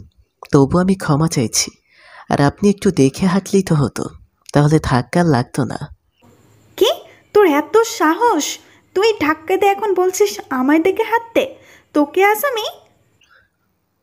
নীলা এটা বলেই আমার শার্টে ধরে শার্ট টেনে ছিঁড়ে ফেললো। ছিঁড়ে আরও 2টি চড় দিল আর ধাক্কা দিয়ে ফেলে দিল আমায় মাটিতে। আমি পড়ে যাওয়ার পর লাথি মারতে লাগলো। কলেজের অনেক ছাত্রছাত্রী এসে ভিড় জমিয়ে দেখতে লাগলো।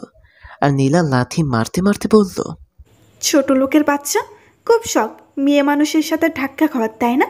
নিজের ধাক্কাতে এখন বলছিস আমায় দেখে হাঁটতে, আমার দোষ দিচ্ছিস। সরি, আমায় ক্ষমা করে দিন, দোষটা আমারই। কোনো ক্ষমা নেই তোর। আমার এত সুন্দর শরীরটা তুই ময়লা করে ফেলছিস। এখন বুঝতে পারবি তার ফল। আর তুই এই কলেজে আসলি কেন? ভর্তি হতে। তুই এই কলেজে কখনো ভর্তি হতে পারবি না আমি থাকতে। তখন আমার চোখটা সামনে মায়ার দিকে গেল।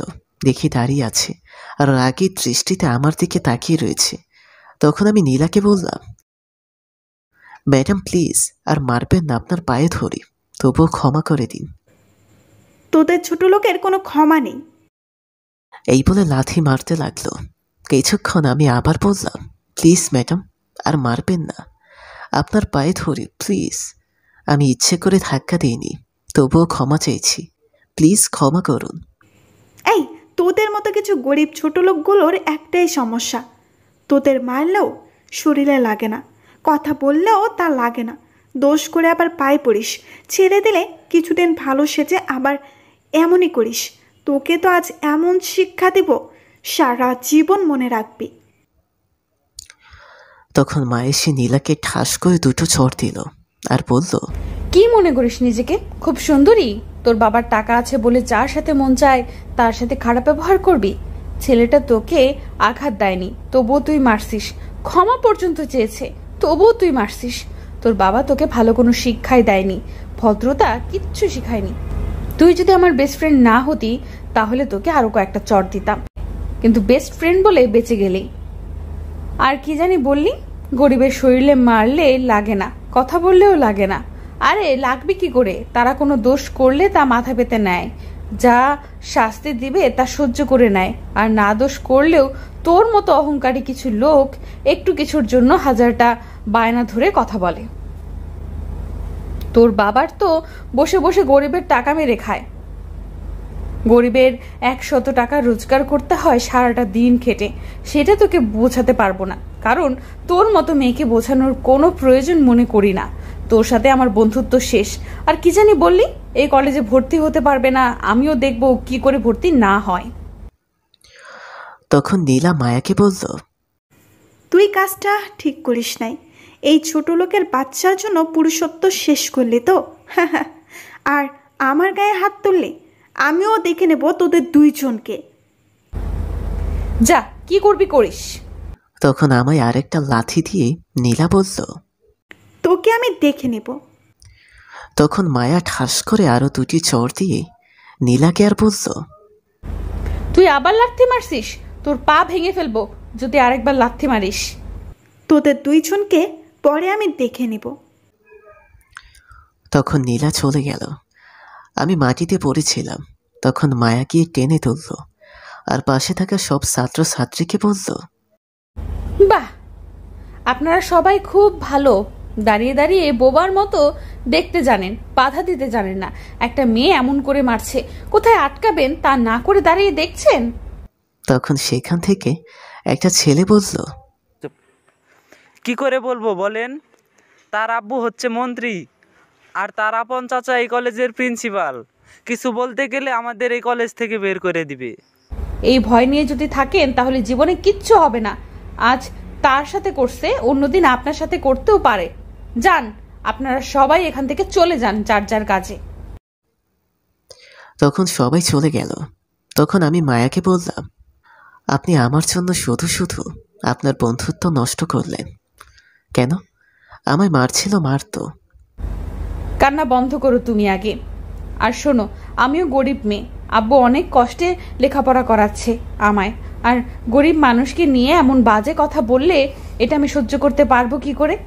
আর এমন বেস্ট ফ্রেন্ড আমার প্রয়োজন নেই যে নাকি গরিব মানুষগুলোকে মানুষের মতো দেখে না। বুঝতে পারছি, আপনার তো বেস্ট ফ্রেন্ড ছিল। বেশি কথা বললে তোকে চড় দেবো কয়েকটি। তখন আমি চুপ করে রইলাম আর ভাবলাম চলে যাই, এখন থেকে হেঁটে চলে যাব। তখন মায়া আমার হাতটা ধরে বলল, কোথায় যাও? চলো আমার সাথে। না, আমি আর কোথাও যাব না, বাসায় চলে যাব। না, এখন বাসায় যেতে হবে না, আগে ভর্তি হয়ে নাও, তারপর বাসায় যাও। আমি আর লেখাপড়া করব না, আমার কাছে টাকা নাই, এখন থেকে রিক্সা চালাবো, এটাই ভালো। আমি টাকা দেব ভর্তি হওয়ার জন্য, চলো। না থাক, আমি রিক্সা চালাবো, লেখাপড়া আর করবো না। আর এখানে যদি ভর্তি হই তাহলে নীলা আরও অত্যাচার করবে। আপনি থাকেন, আমি গেলাম। এটা বলে হাঁটতে যাব, তখন মায়া টেনে নিয়ে যেতে লাগলো আর বলল, টাকা দিচ্ছি আমি, তোমার সমস্যা কি? আমি বলছি ভর্তি হতে হবে, তার মানে ভর্তি তুমি এই কলেজেই হবে। চলো। কিন্তু আমার শার্টও ছিঁড়ে ফেলেছি, এখন কি করে যাব খালি গায়ে? আচ্ছা চলো, কলেজের সামনে একটা দোকান আছে, গেঞ্জি বিক্রি করে, সেখান থেকে একটা নিয়ে আসি কিনে। আমি কিছু বলতে যাব, কিন্তু আমার মুখে হাত দিয়ে বলল, কিছু বলা যাবে না। আর কিছু বলতেও দিল না মায়া। টেনে নিয়ে গিয়ে একটা গেঞ্জি কিনে পরিয়ে তারপর ভর্তি করালো। তারপর বের হওয়ার পর মায়া বলল, এখন বাসায় যাও, আর এখন কলেজে কি হয়েছে তা ভুলে যাও, আমি তোমায় ফোন করব। যাও। আমি আর কিছু না বলে সেখান থেকে চলে আসলাম। লিমার জন্য চকলেট নিয়ে বাসায় আসার পর বোনটা বলল, ভাইয়া তুমি আসছো? আমার চকলেট কোথায়? দাও দাও, জলদি দাও। আমি চকলেটগুলো লিমার হাতে দিয়ে খাটে এসে বসে পড়লাম। তখন লিমা আমার কাছে আসলো আর এসে আমার গালে হাত দিয়ে দেখতে লাগলো। গালে চড় দেয়াতে ফুলে গেছি। তখন লিমা বলল, তোমার গালে কি হয়েছে ভাইয়া? এমন ফুলে আছে কেন? কি হয়েছে? এই যা, এখন কি বলবো আমি? সত্যটা বলা যাবে না, যে কোনো একটা মিথ্যা বলতে হবে। তখন আমি লিমাকে বললাম, কিছু হয়নি বোন, এমনি ফুলে গেছে। না, তোমার নিশ্চয়ই কিছু হয়েছে, তাই ফুলে গেছে গাল। আমি কিছু বলতে যাব, তখন লিমা আবার বলল, এই যে দেখো, আমার হাতটাও ফুলে গেছে। কেউ কি মেরেছে তোমাকে ভাইয়া? এখন কি করে সত্যি কথা বলবো আমি তোকে? আমায় শুধু শুধু ওই মেয়েটি মেরেছে। তখন বোনটা আবার বলল, কি হয়েছে বলো ভাইয়া, তোমাকে কে মেরেছে? না বোন, কেউ মারেনি, আমায় এমনি একটু পরে গিয়ে ব্যথা পাইছি। পড়ে গেলে আবার গালে ব্যথা পায় কি করে? তাহলে তো হাতে পায়ে সব জায়গায় ব্যথা পাওয়ার কথা। তখন আমি লিমাকে বললাম, তুই কি আমায় সন্দেহ করছিস? সন্দেহ করব কি, করেই ফেলেছি। যা, তোর সাথে কথা নাই, তুই শুধু শুধু আমায় সন্দেহ করিস। আমি একটু অভিমানী কণ্ঠে বললাম। তখন বোনটা দুই গালে ধরে কপালে একটা চুমু দিয়ে বলল, আমার লোক কি ভাইয়া, তুমি রাগ করছো? না, আমি রাগ করিনি। এ, দেখেছো কি করে রাগ করে আছে আমার সাথে?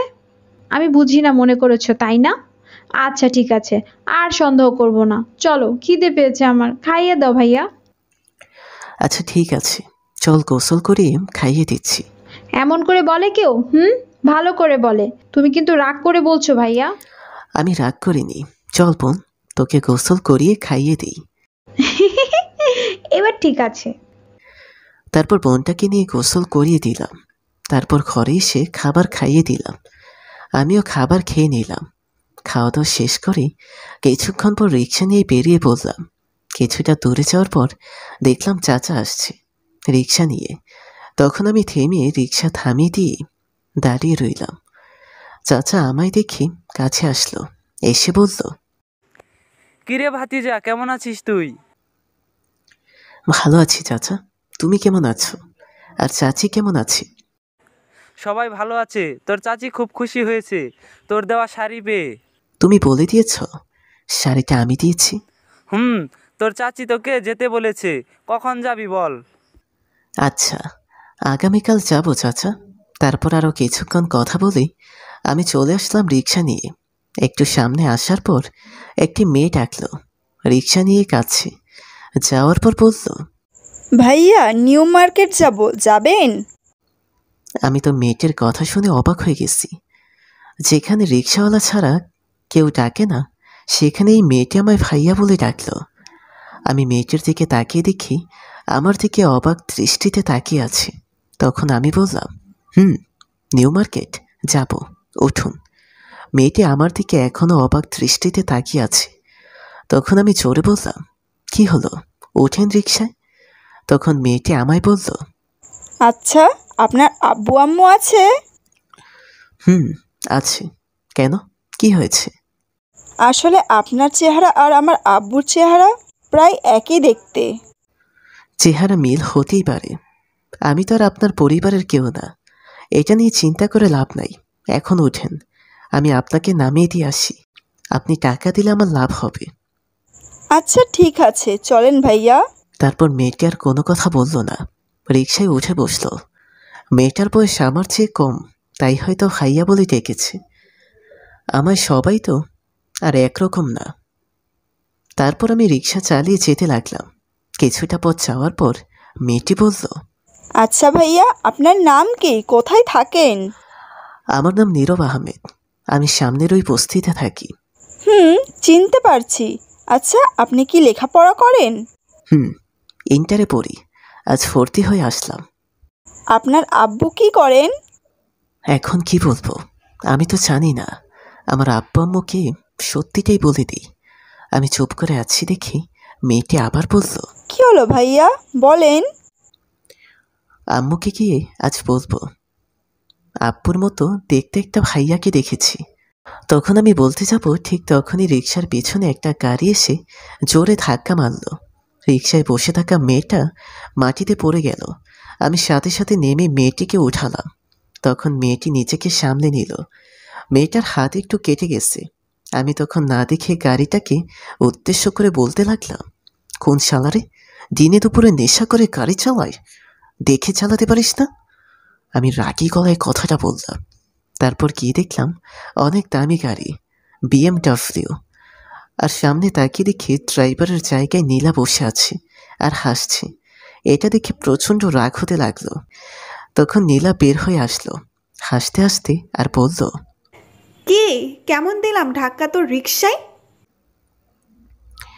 আমি রাগী গলায় বললাম, দেখে গাড়ি চালাতে পারেন না? আর একটু হলেই তো অনেক বড় দুর্ঘটনা হয়ে যেত। তখন নীলা হেসে বলল, হলে হতো, তা আমার কি? তুই মরতি, আমি তো চেয়েছিলাম তোকে আজ আমার গাড়ি দিয়ে তোকে রাস্তার সাথে মিশিয়ে দিতে, কিন্তু তারপর আবার ভাবলাম আর একটু কষ্ট দিয়ে মারি। আপনি মেয়ে না হলে এতক্ষণে আপনার 12টা বাজিয়ে দিতাম। একে তো আমার রিক্সার ক্ষতি করেছেন, তার উপর আবার ওই মেয়েটারও। আপনার জন্য রিক্সা থেকে পড়ে গেছে, মেয়েটার হাত কেটে গেছে। তখন নীলা ঠাস করে আমার দুগালে দুটো চড় দিয়ে বলল, ছোট লোকের বাচ্চা, তোর সাহস কত? তুই আমায় ট্রেট দিচ্ছিস? তোকে আজ মেরেই ফেলবো। নীলা এই বলে আরো কয়েকটা চড় দিল। লাথি দিতে যাবে, তখন রাস্তায় থাকা মানুষগুলো নীলাকে নিয়ে একটু দূরে চলে গেল। আমি মন খারাপ করে চলে আসলাম। দোষ না করেও মার খেতে হলো। মেয়েটির কাছে এসে দেখি তার হাত দিয়ে রক্ত পড়ছে। তখন আমি বললাম, এ কি, আপনার হাত দিয়ে তো অনেক রক্ত পড়ছে, জলদি চলেন ডাক্তারের কাছে। ভাইয়া সমস্যা নেই, একটু কেটে গেছে, কিছু হবে না। ভাইয়া যেহেতু বলেছ, তাহলে ভাই হিসেবে কথাটা শোনো। এখন চলো। আর কিছু বলল না মেয়েটি। পাশে একটা ওষুধের ফার্মেসি দেখলাম, সেখানে নিয়ে গেলাম। যাওয়ার পর ব্যান্ডেজ করে দিল আর কিছু ওষুধ দিল। তারপর তাকে নিয়ে রিকশায় করে তার ঠিকানা অনুযায়ী নামিয়ে দিয়ে আসলাম। আজ আর রিক্সা চালাতে পারবো না, রিক্সা গ্যারেজে নিতে হবে। ধাক্কা দেওয়ার কারণে রিক্সার পেছনে সব পাকা হয়ে গেছে। তারপর রিক্সা গ্যারেজে দিয়ে চলে আসলাম বোনটার জন্য চকলেট নিয়ে। বাসায় আসার পর বোনটা আমায় দেখে দৌড়ে আসলো আর জড়িয়ে ধরে বলল, আমার ভাইয়া এসে গেছে, আমার লক্ষ্মী ভাইয়া। তাই নাকি? আমি তো লক্ষ্মী ভাইয়া। লক্ষ্মী ভাইয়া, এখন আমার চকলেট দাও, আমি বসে খাই। আমার চকলেট পাগলি বোন। জলদি দাও এখন চকলেট। তারপর চকলেটগুলো বোনের হাতে দিলাম। চকলেটগুলো পেয়ে খুশিতে লাফাতে লাফাতে চলে গেল। এইভাবে কেটে গেল 3টি দিন। আজ কলেজ যাচ্ছি। সকালে উঠে ফ্রেশ হয়ে রেডি হলাম সাথে বোনটাকে নিয়ে। বোনটা আজ বলল স্কুলে যাবে, তাই সাথে নিয়ে যাচ্ছি। বোনটাকে স্কুলে দিয়ে তারপর আমি কলেজে যাব। বোনটাকে স্কুলে দিয়ে আমি কলেজে চলে আসলাম। ভিতরে যাওয়ার পর নীলা সামনে আসলো, এসে বলল, সরি নীরব, তোমার সাথে আমার খারাপ ব্যবহার করা ঠিক হয়নি, আমার দোষ ছিল, আমি দুঃখিত। আমি নীলার কথা শুনে সত্যি অবাক হয়ে গেছি। যে মেয়ে আমায় সহ্য করতে পারে না, সে মেয়ে এসে আমায় সরি বলছি। এটা কি সত্যি নাকি মিথ্যা অভিনয়? আমার বিশ্বাস হচ্ছে না। তখন নীলা আবার বলল, আমি জানি তুমি বিশ্বাস করবে না, আমার সাথে কলেজের পেছনে নদীর ধারে চলো, তোমার সাথে কিছু কথা আছে, প্লিজ। আচ্ছা ঠিক আছে, চলেন। তারপর নীলার সাথে চলে গেলাম কলেজের পিছনে। যাওয়ার পর তখন নীলা বলল, আমায় ক্ষমা করে দাও, অনেক অত্যাচার করেছি তোমার উপর, প্লিজ। ক্ষমা করে দিয়েছি। আপনি যেহেতু আপনার ভুল বুঝতে পেরেছেন, তাই ক্ষমা করে দিলাম। সত্যি বলছো তুমি? সত্যি। আচ্ছা, একটু চোখ বন্ধ করো, তোমায় সারপ্রাইজ দেব, প্লিজ। আমি আর কিছু না ভেবে চোখ বন্ধ করলাম। কিছুক্ষণ পর কেউ আমার চোখ বেঁধে ফেলে মুখ বেঁধে ফেলল আর ধাক্কা দিয়ে ফেলে দিল। মাটিতে পড়ে যাওয়ার পর সাথে সাথে লাঠি দিয়ে মারতে লাগলো। অনেকক্ষণ মারতে থাকলো। আমার হাত পা কেটে গেছে মনে হচ্ছে, জ্বালা পোড়া করছে অনেক। হাত ভেঙে গেছে মনে হয়। হাত আমি নাড়াতে পারছি না, কথা বলার শক্তিও নেই আমার। তখন আমার চোখ থেকে কাপড় সরিয়ে দিল। একটু তাকিয়ে দেখি 5 জন ছেলে হাতে হকি স্টিক নিয়ে দাঁড়িয়ে আছে। তার মানে আমাকে এতক্ষণ হকি স্টিক দিয়ে মেরেছে। সাথে নীলা দাঁড়িয়ে আছে আর হাসছে। তখন নীলা বলল, তুই কি মনে করেছিস আমি তোর কাছে সত্যিই ক্ষমা চেয়েছি? আরে তোর মতো ছোট লোকের কাছে ক্ষমা চাইতে যাব কেন? সেই দিনের প্রতিশোধ নিলাম তোর জন্য। মায়া আমায় চড় দিয়েছে। আমার সন্দেহটা ঠিক হলো। এতক্ষণ অভিনয় করছিল তাহলে। আমি মনে মনে বললাম। তখন নীলা ওই ছেলেগুলোকে উদ্দেশ্য করে বলল, তোরা দাঁড়িয়ে আছিস কেন? মার এটাকে, আরো মার। তখন ওই 5 জনের মধ্যে দাঁড়িয়ে থাকা একজন ছেলে বলল, কি বলছেন ম্যাডাম? আর যদি মারি তাহলে মৃত্যু হতে পারে। তোদের যেটা বললাম সেটা কর। মরলে মরে যাক এই ছোট লোকের বাচ্চা রিক্সা চালকটা, মরলে মরুক, তাদের আমার কি? তোদের মারতে বললাম তাই কর। আচ্ছা ঠিক আছে, তাই করছি। এটা বলে হকি স্টিক দিয়ে মারতে লাগলো। আর নীলা বসে বসে হাততালি দিচ্ছে আর হাসতে লাগলো। জানি না কি এমন দোষ করলাম যে মৃত্যুর দিকে ঠেলে দিচ্ছে। এই মেয়েটার কি একটু মায়া দয়া নেই? গরিব বলে কি আমি মানুষ না? আল্লাহ, তুমি কত রকমের মানুষ দেখালে এই পৃথিবীতে। মনে মনে বললাম আমি। তারপর আমার আর কিছু মনে নেই, অজ্ঞান হয়ে গেলাম। আমি অজ্ঞান হয়ে যাওয়ার পর নীলা বলল, ওই থাম, আর মেরে লাভ নাই, মনে হয় মরে গেছে। দেখিস না নড়াচড়া করছে না। তারপর আমার সেখানেই ফেলে আসলো নীলা। এদিকে মায়া কলেজে সে খুঁজতে লাগলো আমি আসছি কিনা। আমায় না পেয়ে ক্লাসে চলে গেল। ভাবলো হয়তো আসেনি। সবগুলো ক্লাস করে বের হলো মায়া। তখন নীলা ডাকলো। কাছে যাওয়ার পর মায়াকে বলল, কিরে, খুব তো খুঁজেছিস, পেলি কোথাও? পেলি না তো, আর পাবি কি করে? বেঁচে থাকলে তো পাবি। মায়ার হাতে বই ছিল কিছু, সেটা হাত থেকে নিমিষেই পড়ে গেল। তখন মায়া বলল, কেন, কি হয়েছে তার? আরে আরে, এখন মন খারাপ করছিস কেন? তোর মনে নেই তুই আমায় চট দেওয়ার পর কি বলছিস? আমি পরে দেখে নেব এটা বলেছিলাম তো। বলেছিলি। তুই সামান্য এই ছোট লোক রিক্সা চালক ছেলেটার জন্য আমার গায়ে হাত তুলেছিস। আমি তাকে মেরে ফেলছি, আর তোকেও আমি পরে দেখে নেব। আমার আব্বু আম্মু আজ পর্যন্ত আমার গায়ে হাত তুলেনি, আর তুই সামান্য ফকিরের মেয়ে হয়ে আমার গায়ে হাত তুললি, এর প্রতিশোধ আমি নিব। মায়া কথাটি শুনে প্রচন্ড রেগে গেল। আর তখন ঠাস করে 2টি চড় দিয়ে নীলার গলা চেপে ধরল আর বলল, তোকে আজ আমি মেরেই ফেলবো। কি বললি তুই? আমি ফকিরের মেয়ে? তোর জিব্বা আজ আমি টেনে ছিঁড়ে ফেলবো। যাকে মাত্র ভালোবাসতে শুরু করলাম তুই তাকে মেরে ফেলছিস? বললি তো তোকে আজ জীবিত মাটি চাপা দিয়ে মারবো। তখন কলেজের ছাত্রছাত্রী এসেছে মায়াকে ছাড়িয়ে নিল। তখন মায়া আবার বলল, সত্যি কথা বল, কোথায় এখন সে? তার যদি কিছু হয় তাহলে তোর গলা আমি কেটে ফেলবো, তুই যত বড় লোকের মেয়ে হোস না কেন। তখন নীলা বলল, কলেজের পেছনে। মায়া এটা শুনে দৌড়ে কলেজের পেছনে গেল। গিয়ে দেখলো কেউ নেই, কিছু যে সামনে মাটিতে রক্ত লেগে আছে। তখন মায়া সেখানে বসে কান্না করতে লাগলো। এদিকে আমার যখন জ্ঞান ফিরল, তাকিয়ে দেখি আমি হাসপাতালের বেডে শুয়ে আছি। হাত পা সব ব্যান্ডেজ করা, নড়তে পারছি না। আমি পাশে তাকিয়ে দেখি কেউ নেই। খুব কষ্ট হচ্ছে। মেয়েটার কোনো ক্ষতি করিনি, তবু এত অত্যাচার করলো। আমি গরিব বলে কি মানুষ না? আল্লাহ, তুমি কেন জ্ঞান ফিরালে আমার? এত কষ্ট করে বেঁচে থাকার ইচ্ছে হয় না। ছোটবেলা থেকে মা বাবা কাউকে পাইনি। প্রতিদিন নিজের জীবনের সাথে কষ্টগুলোর সাথে লড়ে গেছি। আর কত কষ্ট সহ্য করবো আমি? তখন হঠাৎ নার্স আসলো। ভেতরে আর এসে দেখতে পেল আমার জ্ঞান ফিরেছে। নার্স এটা দেখে দৌড়ে বাহিরে চলে গেল। কিছুক্ষণ পর ডাক্তার এসে দেখে বলল, এখন বিপদ মুক্ত। এটা বলে ডাক্তার চলে গেল, শুধু নার্স ছিল। কিছুক্ষণ পর একটা ছেলে আসলো, আমার সমান বয়সের। তখন নার্স চলে গেল, আর ছেলেটি এসে বলল, ভাই তোমার জ্ঞান ফিরেছে? তাহলে আল্লাহর কাছে হাজার শুকরিয়া, তুমি এখনো বেঁচে আছো। আমি তো মনে করছি তুমি আর বাঁচবে না। কে তুমি ভাই, আমাকে বাঁচালে? আমায় তুমি চিনবে না, আমার নাম ফাহাদ, আমি এখানে নতুন আসছি। আমার বাসা কুমিল্লা। তুমি যে কলেজে ভর্তি হয়েছো, আমি ওই কলেজে ভর্তি হয়েছি। আমি সেদিন কলেজের পিছনে দাঁড়িয়েছিলাম দেখতে, আর দেখতে গিয়ে দেখি তুমি মাটিতে রক্তাক্ত অবস্থায় পড়ে আছো। আমি তখন তাড়াতাড়ি আর কিছু ছেলেকে ডেকে নিয়ে আসে হাসপাতালে নিয়ে আসছি।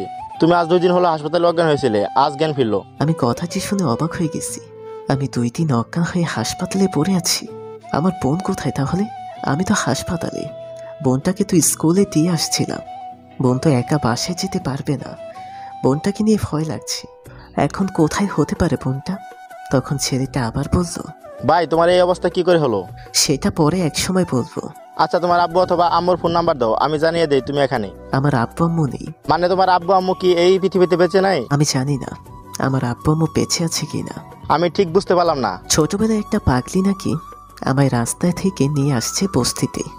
একদিন পাগলিটা আমায় রেখে কোথাও হারিয়ে যায়, আর খুঁজে পাওয়া যায়নি পাগলিটাকে। তারপর একটা চাচার কাছে বড় হয়েছি, কিন্তু চাচা বেশি দিন থাকতে পারেনি, এই পৃথিবী থেকে বিদায় নিয়েছে। আমি একটা বস্তিতে একা রিক্সা চালাই। একদিন রিক্সা নিয়ে আসার সময় আমার মতোই রাস্তায় পড়েছিল একটা ছোট্ট মেয়ে।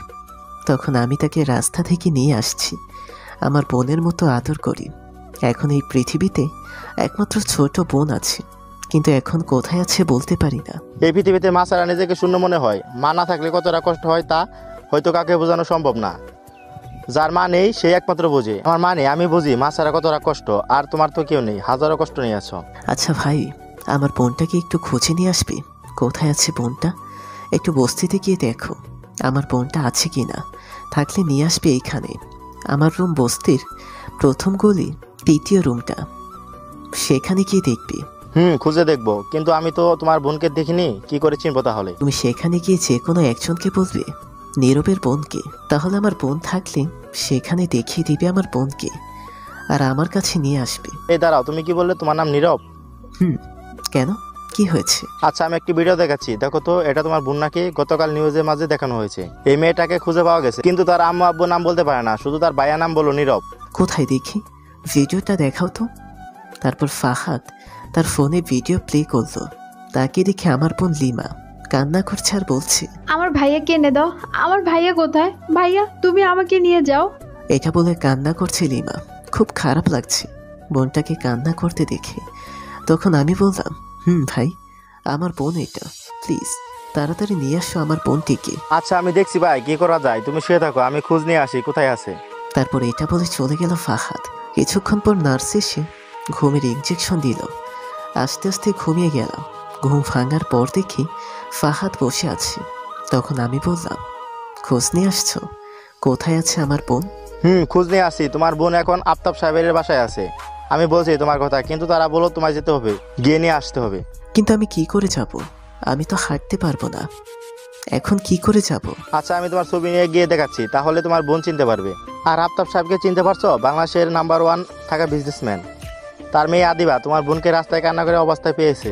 আর একটা কথা, তোমার চেহারা আর আফতাব সাহেবের চেহারা প্রায় একই দেখতে। আমি শুনেছিলাম তার একটা ছেলে ছিল, ছোট্টবেলায় নাকি হারিয়ে ফেলেছে। তাহলে কি তুমি তার ছেলে নাকি?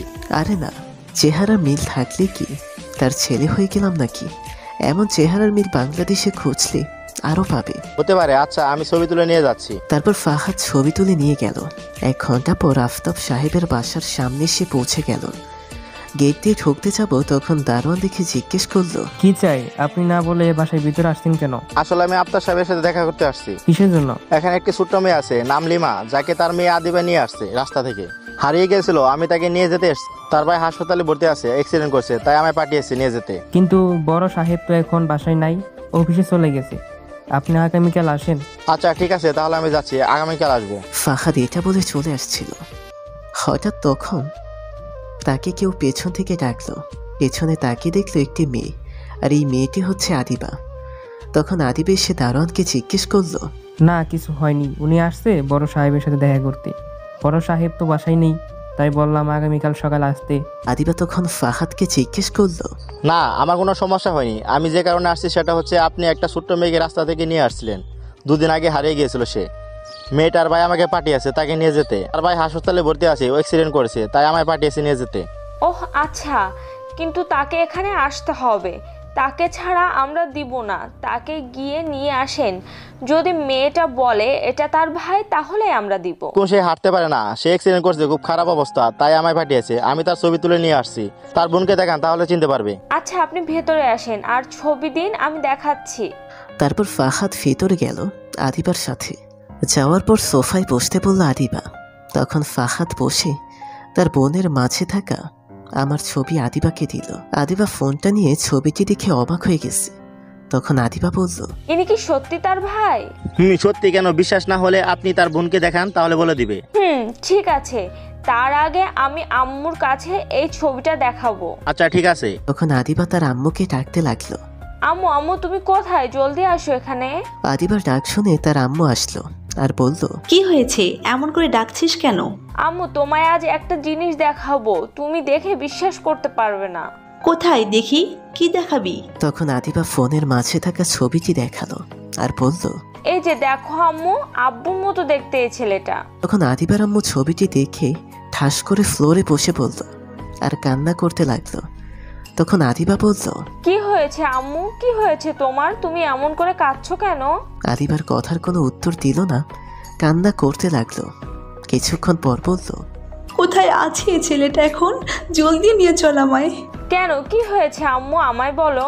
আমায় জলদি নিয়ে চল, সব পরে বলবো। তখন আদিবা ফাহাদকে বলল, চলুন জলদি, কোন হসপিটালে ভর্তি আছে, জলদি নিয়ে চলেন। আচ্ছা ঠিক আছে চলুন, আমি নিয়ে যাচ্ছি, আর তার বোনকে সাথে নিয়ে চলেন। ঠিক আছে চলেন। তারপর আদিবা তাদের গাড়ি নিয়ে বেরিয়ে পড়লো বাসা থেকে। 20 মিনিট পর হাসপাতাল আসলো। তখন আদিবা বলল, এখন জলদি নিয়ে চলেন, কোথায় আছে? ফাহাদ নিয়ে আসতে লাগলো। এদিকে আমি শুয়ে একটা আপেল খাচ্ছিলাম। তখন দেখতে পেলাম একটি মহিলা আমার কাছে দৌড়ে কান্না করতে করতে আসছে, আর আমার কাছে এসে আমার গলায় হাত দিয়ে কি জানি একটা দেখালো, আর দেখে আমায় জড়িয়ে ধরে কান্না করতে লাগলো আর বলতে লাগলো, বাবা তুই এতদিন কোথায় ছিলে আমায় রেখে? জানিস তোকে আমি সারা শহর পাগলের মতো খুঁজেছি। আজ 18 বছর পর আমি আমার ছেলেকে ফিরে পেলাম। আমায় জড়িয়ে ধরে কান্না করতে করতে বলল। আমি তো শুনে অবাক, কি বলছে এসব, আমি তার ছেলে? তখন আদিবা বলল, আম্মু তুমি কি বললে, আমার ভাইয়া? এটাই তোর হারিয়ে যাওয়া সেই ভাই। তখন আদিবা এসে আমায় জড়িয়ে ধরে কান্না করতে লাগলো। আম্মু আর বোন দুজনেই আমায় জড়িয়ে ধরে কান্না করতে লাগলো। আমিও কান্না করে দিয়েছিলাম। এতটা বছর পর আমার পরিবারকে খুঁজে পেয়েছি, মা বাবা বোন এখন সবাই আছে। তখন লিমা এসে বলল, এই তোমরা সর আমার ভাইয়ের কাছ থেকে, এটা আমার ভাইয়া, তোমরা কান্না করছো কেন? তখন আম্মু আর আদিবা আমায় ছেড়ে দিল। তখন লিমা আবার বলল, ভাইয়া তুমি আমায় কোথায় রেখে চলে গিয়েছিলে? আমি খুব কান্না করেছি তোমার জন্য। আর তোমার হাতে পায়ে এগুলো কি দিয়ে বেঁধে রাখছো? তখন লিমাকে আমার কাছে নিয়ে এসে বললাম, কোথাও চাইনি বোন, আমি এইখানেই ছিলাম, হাতে পায়ে একটু ব্যথা পেয়েছি, তাই ডাক্তার বেঁধে দিয়েছে। কোথায় ছিলে তুমি? আমি তো দেখিনি। জানো তোমার জন্য আমি অনেক কান্না করেছি। আর কান্না করতে হবে না, এখন তো আমি আছি। আর আমায় রেখে যাবে না। তখন আদিবা আমায় আস্তে করে বলল, ভাইয়া এই মেয়েটাকে? এটা হচ্ছে তোর আমার ছোট বোন, নাম লিমা। যাক ভালোই হলো, আমার ছোট্ট একটা বোনও আছে। তখন লিমা বলল, আমি তোমার বোন না, আমি আমার ভাইয়ের মিষ্টি বোন। কে বললো এটা তোমার ভাইয়া? এটা আমার ভাইয়া। না, এটা শুধু আমার ভাইয়া। না, এটা আমার ভাইয়া। ভাইয়া তুমি বলো তুমি আমার ভাইয়া? আমি দুজনের ভাইয়া। লিমা, ইনি হচ্ছে তোমার আম্মু, আর এটা হচ্ছে তোমার বড় আপু। তোমার আম্মু কোথায়? আমার আম্মু মানেই তো তোর আম্মু।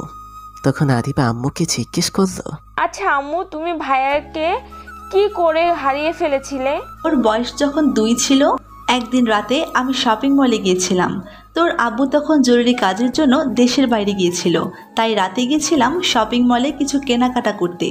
ফেরার পথে হঠাৎ গাড়িটা খারাপ হয়ে যায়।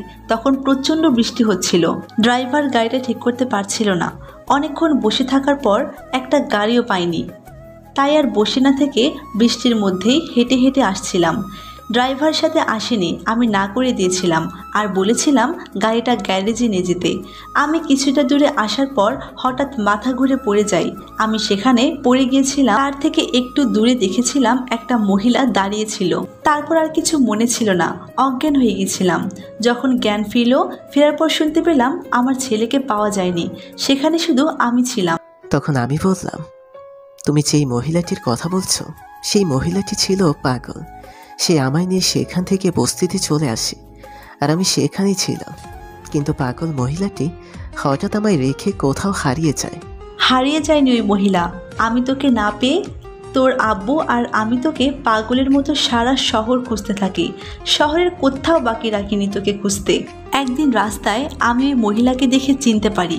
তখন তোর আব্বুকে বলে আমি অজ্ঞান হয়ে যাওয়ার সময় ওই মহিলাকে দেখেছি। তখন তাকে নিয়ে যায় তোর আব্বু, কিন্তু মহিলাটি পাগল থাকায় কিছুই বলতে পারেনি। আচ্ছা আম্মু, তুমি ভাইয়াকে কি করে চিনলে এখন? নিজের সন্তানকে কি কখনো ভোলা যায়? 10 মাস 10 দিন গর্ভধারণ ধারণ করেছি। ছেলে যত বছর পরে আসুক না কেন, মা তার সন্তানকে ঠিকই চিনতে পারবে। আর ছোটবেলায় সবাই বলতো তোর ভাইয়া তোর আব্বুর মতো দেখতে হয়েছে। আর তোর ভাইয়ের গলায় একটা ছোট দাগ আছে জন্ম থেকেই, সেটাকে জন্মদাগ বলে। সেটা দেখে চিনতে পেরেছি। প্রতিদিন কান্না করেছি নামাজে বসে, আল্লাহর কাছে দুহাত তুলে দোয়া করেছি যেন আমার ছেলেটা আমার কাছে ফিরিয়ে দেয়। আল্লাহ আমায় ঠিক আমার ছেলেটাকে আমার কাছে ফিরিয়ে দিয়েছে। আম্মু আমার কপালে একটা চুমু দিয়ে বলল। তখন আমি কিছু বলতে যাব, তার আগে আদিবা বলল, আম্মু, আব্বু তো জানে না, আব্বুকে ফোন করে বলেও ভাইয়ার কথা। না, এখন বলার দরকার নেই। তোর আব্বুকে সারপ্রাইজ দিব। ডাক্তার কোথায় দেখো তো গিয়ে, আর জিজ্ঞাসা করো আজ কি নিয়ে যেতে পারবো কিনা। আচ্ছা ঠিক আছে, আমি ডাক্তারকে নিয়ে আসছি। এই বলে আদিবা উঠে চলে গেল। তখন আম্মু আমায় বলল, আচ্ছা বাবা, আমার একটা কথা বলতো, তোর এই অবস্থা হলো কি করে? এখন কি করে বলি, নীলা আমায় এমন করেছে। আমি মনে মনে বললাম। তখন আম্মু আমায় আবার বলল, কি রে, কি হলো বল। আসলে আম্মু অ্যাক্সিডেন্ট করেছি। আমি বাইক থেকে পড়ে গিয়ে। আম্মু আর কিছু বলল না। তখন লিমাকে আম্মু কোলে নিয়ে বলল, আমার আম্মু তো আমায় ভুলে গেছে দেখি, কথা বলে না আমার সাথে। তখন লিমা বলল, তুমি ভুলে গেছো, তুমি পচা। তুমি আমাকে আর আমার ভাইকে একদিনও দেখতে যাওনি। এতদিন বস্তিতে রাখছো কেন আমাদের? ভাইয়া রিক্সা চালাতো, তোমরা এত বড় বাড়িতে থাকতে। আম্মু রিক্সা চালানোর কথা শুনে অবাক হয়ে গেছে। তখন আম্মু আমায় বলল, তুই রিক্সা চালাতি? কি করব বলো, পেটের ক্ষুধা মেটানোর জন্য তাই করতে হলো। আম্মু এটা শুনে কান্না করে দিল। তখন লিমা চোখের পানি মুছে বলল, কেঁদো না আম্মু। আম্মু কিছু বলতে যাবে, তখন ডাক্তার এসে বলল, ম্যাডাম, আপনি এই হাসপাতালে? আমার তো বিশ্বাস হচ্ছে না আপনি আমার হাসপাতালে আসছেন। আমার ছেলেকে নিতে আসলাম। আমি কি এখন আমার ছেলেকে নিয়ে যেতে পারবো? ম্যাডাম, এখন নিয়ে যেতে পারবেন, এখন সম্পূর্ণ বিপদমুক্ত। তারপর আরো কিছুক্ষণ কথা হলো ডাক্তারের সাথে। রাতে আমায় হাসপাতাল থেকে নিয়ে চলে আসে। আসার সময় ফাহাদকে সাথে নিয়ে আসলো। আমায় একটা রুমে নিয়ে রাখলো। রাতে আব্বু বাসায় ফেরার পর আম্মু বলল, চলো তোমায় একটা সারপ্রাইজ দিব। কি, তুমি সারপ্রাইজ দিবে? চলো আমার সাথে। চোখ বন্ধ করে তুমি এখন। তারপর আব্বু আর কোনো কথা না বলে চোখ বন্ধ করে আম্মুর সাথে যেতে লাগলো। আম্মু আমার রুমে এসে বলল, এখন চোখ খুলতে পারো। আব্বু চোখ খোলার পর আম্মু বলল, আমাদের হারিয়ে যাওয়া ছেলেকে খুঁজে পেয়েছি, দেখো এটাই আমাদের ছেলে। আব্বু অবাক হয়ে তাকিয়ে আছে, আর সাথে সাথে দু চোখ দিয়ে বৃষ্টির মতো পানি ঝরে পড়ছে। তখন দৌড়ে সে আমায় গালে চুমু দিয়ে জড়িয়ে ধরে কান্না করতে লাগলো। এতটা বছর পর যদি কোনো বাবা তার ছেলেকে কাছে পায়, তাহলে নিজেকে কন্ট্রোল রাখা অসম্ভব। আব্বু আমায় জড়িয়ে ধরে কান্না করছিল, সাথে আমিও কান্না করে দিয়েছিলাম। এত বছর পর আমি আব্বুকে পেয়েছি, বুকে টেনে নিয়েছি। আব্বু ছোটবেলা থেকে আম্মু আব্বুর ভালোবাসা পায়নি, এখন তা পাবো। কিছুক্ষণ পর আব্বু বলল, তুই এতদিন কোথায় ছিলি বাবা? তোকে আমরা সারা শহর খুঁজেছিলাম, কোথাও পাইনি। তোকে ছাড়া প্রতিটি দিন কতটা কষ্টে কাটিয়েছি আল্লাহ ছাড়া আর কেউ জানে না। কান্না করো না আব্বু, এখন তো আমি আছি। তুই এতদিন কোথায় ছিলি বাবা? আমাদের কথা কি তোর একটু মনে পড়েনি? সবচেয়ে কষ্ট পেয়েছি ছোটবেলায়, তোমাদেরকে পাইনি। অনেক মনে পড়েছে, আর প্রতিটা দিন রাতের বেলায় নিঃশব্দে কাঁদছি তোমাদের জন্য। তখন আম্মু আব্বুকে বলল, জানো আমাদের ছেলেটা কি করেছে? বস্তিতে থেকে রিক্সা চালিয়েছে। তুই রিক্সা চালাতিস? তাহলে কি করব বলো? পেটের ক্ষুধা মেটানোর জন্য রিক্সা চালাতে হলো। কেউ কোনো সাহায্য করেনি। রাস্তায় রাস্তায় ঘুরেছি, কেউ এসে একবারও বলেনি খাবার খেয়েছি কিনা। আমার যদি মৃত্যু হতো তাহলে কেউ এসে দেখতও না। তাই রিক্সা চালিয়ে নিজের পেটের ক্ষুধা মিটিয়েছি। তোকে আর কোনো কষ্ট করতে হবে না। আজ থেকে তোর যা লাগবে আমায় বলবি, যত টাকা লাগবে বলবি, সব দেব। আমার কিছু লাগবে না, শুধু তোমাদের ভালোবাসা পেলেই হবে। তারপর আরও কিছুক্ষণ কথা হলো আব্বু আম্মুর সাথে। এইভাবে কেটে গেল 3 মাস। এখন সম্পূর্ণ সুস্থ আছি আমি। আজ কলেজে যাচ্ছি। লিমা আমার সাথে এখন ঘুমায় না, আদিবার সাথে ঘুমিয়ে থাকে। কিন্তু দুটি বোন আমায় অনেক ভালোবাসে। সাথে আব্বু আম্মু তো আছে। আমি যতদিন অসুস্থ ছিলাম প্রতিদিন কখনো আব্বু আমায় খাইয়ে দিত, আম্মু খাইয়ে দিত, বোন দুটিও খাইয়ে দিত। এখন আর কষ্টগুলো নেই, হ্যাপি আছি। তবে আমি হারিয়ে হয়তো ভালো হয়েছে, নয়তো আমি বুঝতে পারতাম না গরিব মানুষগুলো কতটা কষ্ট করে একবেলা খাবারের জন্য। ও ফাহাদ এখন আমাদের বাসায় থাকে। আব্বু ফাহাদকে একটা চাকরি দিয়েছে, পাশাপাশি লেখাপড়ার সম্পূর্ণ খরচ আব্বু দিবে। আমি খাওয়া দাওয়া শেষ করে রেডি হয়ে নিচে আসার পর আব্বু বলল, কলেজে যাচ্ছিস? আব্বু কলেজে যাচ্ছি। তাহলে তোর জন্য নতুন একটা BMW গাড়ি আনিয়েছি। গতকাল রাতে সেটা নিয়ে কলেজে যা, আর সাথে গার্ড নিয়ে যা কিছু। না আব্বু, এখন না, সময় হলে আমি নিয়ে যাব। দেখ বাবা, তোকে আমি অনেক বছর পর কাছে পেয়েছি, আবার আমি চাই না তোর কিছু কোনো ক্ষতি হোক, তাই বলছি কি গাড়িটা নিয়ে যা। তুমি চিন্তা করো না, আমার কিছুই হবে না। ঠিক আছে, তোর ইচ্ছে। আর ফাহাদ তোর জন্য দাঁড়িয়ে আছে বাসার বাইরে। পাশে আদিবা দাঁড়িয়েছিল। তখন আমি বললাম, কি রে, তুই স্কুলে যাবি না? ও, আপনাদের তো বলতে ভুলে গেছি, আদিবা 8ম শ্রেণীতে পড়ে। তখন আদিবা বলল, না ভাইয়া, তুমি যাও, আজ আমি যাব না, কাজ আছে আমার আজ। তখন আমি লিমাকে দেখলাম আব্বুর কোলে বসে গেম খেলছে। আমি বললাম, কি রে, তুই আজ স্কুলে যাবি না? আমি এখন গেম খেলছি, বিজি আছি, তুমি কলেজে যাও। তখন আম্মু এসে বলল, বাবা তুই আজ একাই যা। তারপর আব্বু আম্মুর কাছ থেকে বিদায় নিয়ে চলে আসলাম বাসার বাইরে। এসে দেখি ফাহাদ দাঁড়িয়ে আছে। তখন আমি কাছে গিয়ে বললাম, চল দোস্ত, কলেজে যাওয়া যাক। ও, আরেকটা কথা বলতে ভুলে গেছি, ফাহাদ আর আমি এখন বন্ধু, তাই তুই করে বলি। এখন ফাহাদ আমায় বলল, হেঁটে যাবি নাকি কলেজে? আজ হেঁটে যাব, চল। হেঁটে যাবি কেন? তোর জন্য নতুন গাড়ি নিয়ে আসছে, আমি কিছু গাছ রেডি করলাম তোর সাথে যাবে বলে। না দোস্ত, এখন এই গাড়ি আর লোকজনকে নিয়ে যাওয়া যাবে না। কেন, কি সমস্যা? নীলাকে কিছু একটা করতে হবে। আমি কোনো দোষ করিনি, তবু এমন অত্যাচার করেছে আমার ওপর। এখন তার সামনে আমি রিক্সা চালক হিসেবে যাব, কোটিপতির ছেলে হিসেবে না। তাকে এমন কিছু একটা করতে হবে যেন এমন অহংকার আর না থাকে, গরিব কোনো মানুষের ওপর এমন ঘৃণা অত্যাচার না করে। তাহলে ঠিক আছে, তা তুই কি করবি বল? দেখতে থাক শুধু কি হয় এখন। ঠিক আছে, দেখি কি করিস, আর নীলাকে কঠিন শাস্তি দিবি কিন্তু। চল, এখন কলেজের সময় হয়ে যাবে। চল। তারপর আমি আর ফাহাদ হেঁটে যেতে লাগলাম। আমাদের বাসা থেকে কলেজ কিছুটা দূরে, হেঁটে গেলে 10 মিনিট সময় লাগে। আমি আর ফাহাদ হেঁটে হেঁটে যাচ্ছিলাম। কিছুটা দূরে যাওয়ার পর দেখতে পেলাম গ্রামের সেই চাচা বসে আছে রাস্তায়। আপনারা চিনতে পারলেন না মনে হয়, দাঁড়ান বলছি। কোন চাচা? একদিন আমি একটা দোকানে বসেছিলাম, তখন একটা বয়স্ক লোক কাপড় কিনতে আসছিল, যে এই সেই চাচা। তখন আমি আর ফাহাদ এই চাচার কাছে গেলাম, গিয়ে সালাম দিয়ে বললাম, কেমন আছেন আপনি চাচা? ভালো না বাবা, তুমি কেমন আছো? চিনতে পারলাম না তোমাকে। আমি ভালো আছি। আপনি আমায় চিনবেন না চাচা? আমি আপনাকে চিনি।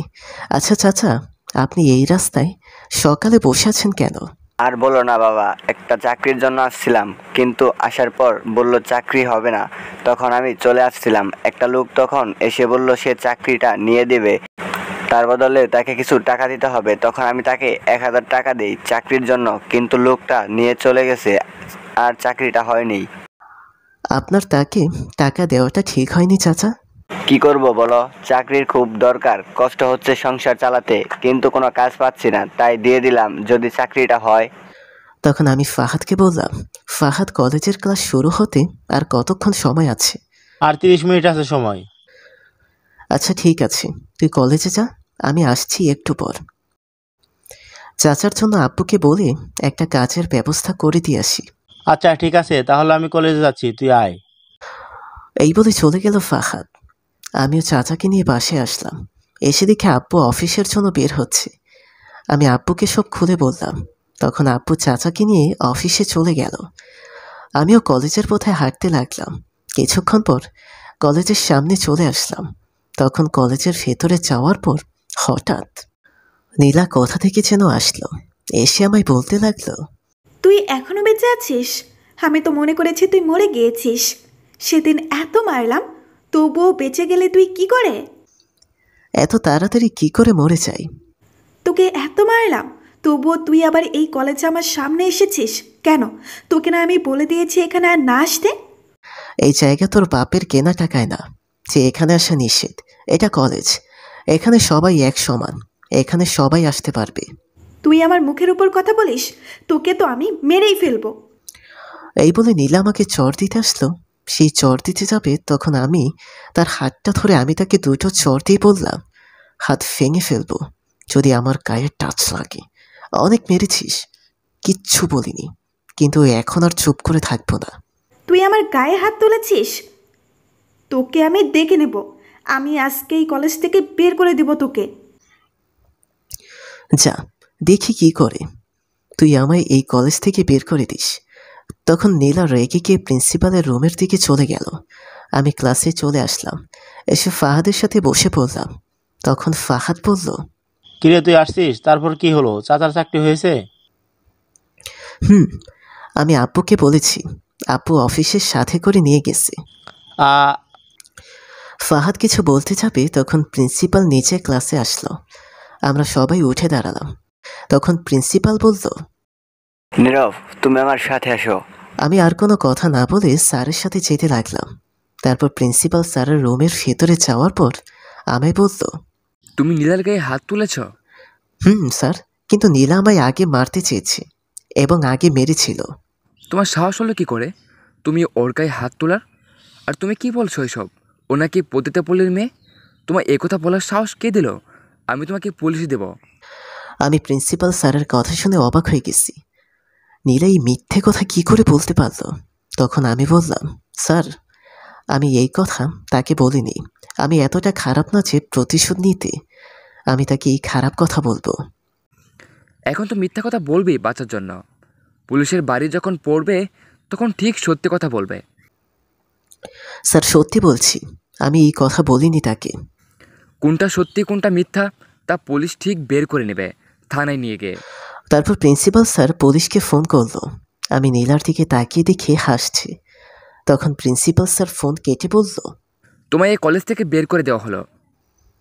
আমি কিছু বলতে যাব তখন পেছন থেকে ফাহাদ এসে বলল, এটা কি বিচার করলেন স্যার? নীলা যখন নীরবকে মেরে ফেলে আসছিল কলেজের পেছনে, তখন যদি নীরব মরে যেত তাহলে কি হতো একবার ভাবেন তো? তার আব্বু আম্মুর কি হতো? নীলা আপনার কাছে এসে যা বললো সব মিথ্যা কথা। কি নীলা নীরবকে মারতে চেয়েছ? কিছু লোক দিয়ে কলেজের পিছনে প্রচুর মেরেছে নীলা। 2 দিন অজ্ঞান ছিল, 3 মাস বিছানায় থাকতে হয়েছে এই নীলার জন্য। আমি যদি সেদিন না কলেজের পিছনে যেতাম তাহলে হয়তো আজ আর নীরব কলেজে আসতো না। তখন প্রিন্সিপাল স্যার রেগে গিয়ে নীলাকে ঠাস করে দুটো চড় দিয়ে বলল, ছি নীলা, তুই এতটা খারাপ আমি ভাবতেও পারিনি। তোর নামে আমার কাছে আগে অনেক অভিযোগ আসছে কিন্তু বলিনি, কিন্তু তুই ছেলেটার নামে মিথ্যা অপবাদ দিলি, এসে আবার মেরে ফেলতে চেয়েছিস। তোর আব্বুর কাছে আমি আজকে বলবো। আর তোকে ভালো কোনো শিক্ষা ভদ্রতা কিছু শেখাতে পারিনি তোর আব্বু। তুই আমার চোখের সামনে থেকে যা এখন। তখন নীলা চুপ করে চলে গেল। আর প্রিন্সিপাল স্যার আমায় বলল, সরি নীরব, আমি না জেনে অনেক কথা বলেছি। সমস্যা নেই স্যার, আমি কিছু মনে করিনি। তোমার আব্বুর নাম কি? আমার আব্বুর নাম আফতাব সাহেব। কি তুমি আফতাব সাহেবের ছেলে, কিন্তু আমি তো জানি তার কোনো ছেলে নেই, একটা মেয়ে। তাহলে আপনি হয়তো ভালো করে খোঁজ নেননি। আমি তার হারিয়ে যাওয়া ছেলে। ও, এটা শুনেছিলাম অনেক আগে তার ছেলে নাকি হারিয়ে গিয়েছিল। তাহলে তুমি সেই হারিয়ে যাওয়া ছেলে? স্যার। তখন পুলিশ আসলো স্যারের রুমে। তারপর স্যার পুলিশগুলোকে পাঠিয়ে দিল। কিছুক্ষণ স্যারের সাথে কথা বলে বাহিরে আসলাম। এসে দেখি নীলা দাঁড়িয়ে আছে আর আমায় বলল, তোর মৃত্যু খুব কাছে চলে আসছে। আমার হাতে মরবি তুই খুব তাড়াতাড়ি। আমার হাতে মরবি, তোকে আমি দেখে নিব। ঠিক আছে, আমিও দেখব তুই কি করিস। তখন নীলা চলে গেল। আমি আর ক্লাস করলাম না। ফাহাদকে নিয়ে কলেজ থেকে বের হয়ে আসলাম। তখন বাহিরে আসার পর ফাহাদ বলল, কোথায় যাবে এখন দোস্ত, বাসায়? না, আমার আরেকটা চাচার কাছে যাব, আমার মতো রিক্সা চালক। আচ্ছা ঠিক আছে, চল তাহলে আমিও যাই। তারপর আমি আর ফাহাদ হাঁটতে হাঁটতে চাচার বাসার সামনে চলে আসলাম। এসে দেখি চাচার ঘরের তালা ঝুলে আছে। তখন পাশের বাসায় গিয়ে জিজ্ঞেস করলাম, চাচা কোথায় গিয়েছে? তারপর তারা বলল, চাচা নাকি আরো 1 মাস আগে এইখান থেকে চলে গেছে, কোথায় গিয়েছে বলতে পারে না। তখন সেখান থেকে মন খারাপ করে চলে আসতে লাগলাম। রাস্তার এক সাইড দিয়ে হেঁটে হেঁটে আসছিলাম। তখন ফাহাদ আমায় বলল, দোস্ত চল একটু কলেজের পিছন থেকে ঘুরে আসি, সেদিন ঠিক মতো ঘুরে দেখতে পাইনি। শুনেছি কলেজের পিছনে নাকি একটা গাছ আছে, ওটা দেখে আসি, চল। মাত্র কলেজ থেকে বের হয়ে আসলাম, আবার যাব? চল, গেলে কিছু হবে না প্লিজ। আর না করতে পারলাম না ফাহাদের কথায়। তারপর আমি আর ফাহাদ চলে আসলাম কলেজে। তারপর কলেজের পেছনে চলে গেলাম, গিয়ে দুজন হাঁটছিলাম। তখন ফাহাদ আমায় বলল, দোস্ত ওই দেখ, একটা মেয়ে বসে আছে একা। তখন আমি তাকিয়ে দেখি এটা মায়া বসে আছে। আমায় সেখানে মেরেছিল, ঠিক ওইখানে বসে আছে। তখন আমি আস্তে আস্তে পেছনে গিয়ে মায়ার চোখে ধরলাম। তখন মায়া বলল, আমি চুপ করে আছি। মায়ার চোখ ধরে তখন মায়া আবার বলল, কি হলো, ছাড়ুন আমায় আর সামনে আসেন। তখন আমি মায়ার চোখে থেকে হাত সরিয়ে নিলাম। তখন মায়া পেছনে ফিরে তাকিয়ে দেখে আমি তখন মায়া উঠে লাফ দিয়ে আমার কোমরে তার দুপা দিয়ে পেঁচিয়ে শক্ত করে জড়িয়ে ধরে পাগলের মতো আমার সারা মুখে কিস করতে লাগলো আর কান্না করতে লাগলো। আমি তো মায়ের এমন কাণ্ড দেখে অবাক হয়ে গেছি। তখন মায়া কান্না করতে করতে আমায় বলল, তুমি এতদিন কোথায় ছিলে আমায় রেখে? জানো নীলা বলেছিল তুমি নাকি আর বেঁচে নেই, আর বলল তোমাকে এখানে মেরে ফেলে রাখছে। তখন আমি দৌড়ে এসে দেখি তুমি নেই। তখন খুব কষ্ট হচ্ছিল, তোমায় ছাড়া কি করে থাকবো আমি যদি তুমি না থাকো। কিন্তু আমার মন বলছিল তুমি ঠিক বেঁচে আছো। খুব কষ্ট হয়েছে এতদিন আমার তোমাকে ছাড়া থাকতে। আমি কিছু বলতে যাব, তখন মায়া আবার সারা মুখে কিস করতে লাগলো। মনে হয় পাগল হয়ে গেছে। ফাহাদ এটা দেখে বলল, দোস্ত তুই রোমান্স কর, আমি যাই, পরে দেখা হবে। এই বলে ফাহাদ চলে গেল আর মায়া কিস করতেই আছে। তখন আমি বললাম, তোমার কিস করা হয়েছে, এবার থামো একটু। এটা বলার সাথে সাথে আমার ঠোঁটগুলো তার দখলে নিয়ে নিল। কি আর বলবো, ফুপিয়ে ফুপিয়ে কান্না করছিল আর আমার ঠোঁট খাচ্ছিল। 10 মিনিট পর ছেড়ে আমায় শক্ত করে জড়িয়ে ধরল। মনে হচ্ছে তার কাছ থেকে আমায় কেউ কেড়ে নিয়ে যাবে। তখন আমি বললাম, একটু আস্তে জড়িয়ে ধরো, ব্যথা পাচ্ছি তো। কিন্তু মায়া আমার কোনো কথাই শুনছে না, জড়িয়ে ধরে কান্না করছে। আমি বুঝতে পারছি মায়া আমায় অনেক ভালোবাসে। এতদিন পর কাছ পেয়ে নিজেকে সামলে নিতে পারছে না। আর এটা যদি আমার দিক থেকে হতো তাহলে হয়তো আমিও এমন করতাম। তাই আর বাধা দিলাম না, কাঁদুক, যদি একটু তার ভালো লাগে। কিছুক্ষণ পরে একটু কান্না থামালো। তখন আমি মায়াকে ছাড়িয়ে আমার সামনে আনলাম। তার দিকে তাকিয়ে আমি অবাক হয়ে গেছি। 3 মাস আগের মায়া আর এখনকার মায়াকে মিলাতে পারছি না। অনেকটা গছিয়ে গেছে মায়া, তার চোখের নিচে কালো হয়ে গেছে। তখন আমি তার চোখের পানি মুছে দিয়ে বললাম, ওই পাগলি, কাঁদছ কেন? আমার জানটা ফিরে এসেছে তাই। কে তোমার জান? কে আবার? তুমি আমার জান, বেঁচে থাকার নিঃশ্বাস। ভালোবাসো আমায়? অনেক ভালোবাসি, নিজের জীবনের থেকেও বেশি। এমন শুকিয়ে গেছো কেন? আমার জানটা ছিল না তাই তার চিন্তা করে। তোমার যদি কিছু হতো তাহলে আমার কি হতো? তোমার যদি কিছু হতো তাহলে আমার কি হতো এটা বলো। তুমি যে আমায় ভালোবাসো, আমি তো একজন রিক্সা চালক। সমস্যা নেই, তারপরেও আমি তোমায় ভালোবাসি। আমার নিজের ঘর নেই, বস্তিতে থাকি। আমি রাস্তায় থাকতে রাজি আছি তোমার সাথে, শুধু ভালোবেসে সারা জীবন পাশে থেকো, তোমার বুকে মাথা রাখতে দিও, তাহলেই হবে। ঠিক আছে, এই তোমার হাতটি ধরলাম, কথা দিলাম সারাটা জীবন ভালোবাসবো। তখন মায়া আমায় জড়িয়ে ধরল, আমিও সাথে জড়িয়ে ধরলাম। আমিও মায়াকে ভালোবাসি। এমনি একটা ভালোবাসার মানুষ প্রয়োজন, তাহলে জীবনটা সুন্দর করে গুছিয়ে নিতে পারবে। তখন মায়া আমায় ছেড়ে বলল, আমি আগামীকাল বাসায় যাব। আব্বু আম্মু ফোন করেছিল বাসায় যেতে, আরো 15 দিন আগে থেকে বলছে যেতে। আমি যাইনি, আগামীকাল সকালে বাসায় যাব, একদিন থেকে আবার চলে আসব। আচ্ছা ঠিক আছে, যাও। কিন্তু আমার যেতে মন চাইছে না। একদিনের ব্যাপার, সমস্যা নেই, ফোনে কথা হবে। আচ্ছা আরেকটা কথা, তুমি যে আমায় ভালোবাসো এটা কবে থেকে? অনেকদিন আগে থেকে তোমায় প্রতিদিন দেখতাম রিক্সা চালাতে, আর আমি তোমায় দেখার জন্য দাঁড়িয়ে থাকতাম। তখন বুঝতে পারিনি এটা ভালোবাসা, তখন শুধু তোমায় ভালো লাগতো। আর কিছুদিন পর তোমার রিক্সায় সাহস করে উঠে তোমার ফোন নাম্বার নিলাম, তারপর সেদিন আমার বান্ধবীকে নিয়ে আসলাম। তারপর কি হলো তুমি তো জানো। যখন কলেজে এসে তোমায় ভর্তি করালাম, বিশ্বাস করো সেদিন সারা রাত ঘুমাতে পারিনি, শুধু তোমার কথা ভেবেছিলাম। আর তখন বুঝতে পারছি আমি তোমায় ভালোবাসি। তার কিছু দিন পর কি হলো সেটা তো তুমি জানো, আর 3 মাসের জন্য হারিয়ে গেছো। আচ্ছা এখন তাহলে চলো বাসায় যাওয়া যাক, আমার একটা কাজ আছে। আমার যেতে মন চাইছে না, তোমার সাথে থাকতে মন চাইছে। এখন বাসায় যাও, আবার না হয় তোমার গ্রামের বাড়ি থেকে এসে সারাদিন থেকো। ঠিক আছে, কিন্তু গ্রামের বাড়ি থেকে এসে তোমার সাথে কিন্তু রাতে থাকবো আমি। ফাগলি কোথাকার, যাও এখন বাসায় যাও। তারপর মায়া চলে গেল, সাথে আমিও চলে আসলাম। কলেজের মাঠে এসে দেখি ফাহাদ বসে আছে। তখন ফাহাদকে নিয়ে বাসায় চলে আসলাম। এসে ফ্রেশ হয়ে দুপুরের খাবার খেয়ে নিলাম। তারপর সারাদিন 2 বোন এর সাথে দুষ্টুমি করে কাটিয়ে দিলাম। রাতে সবাই মিলে খাবার খাচ্ছিলাম, তখন আব্বু বলল, বাবা নীরব, আমি আগামীকাল কিছু এতিমখানায় বাচ্চাদের জন্য খাবারের আয়োজন করেছি।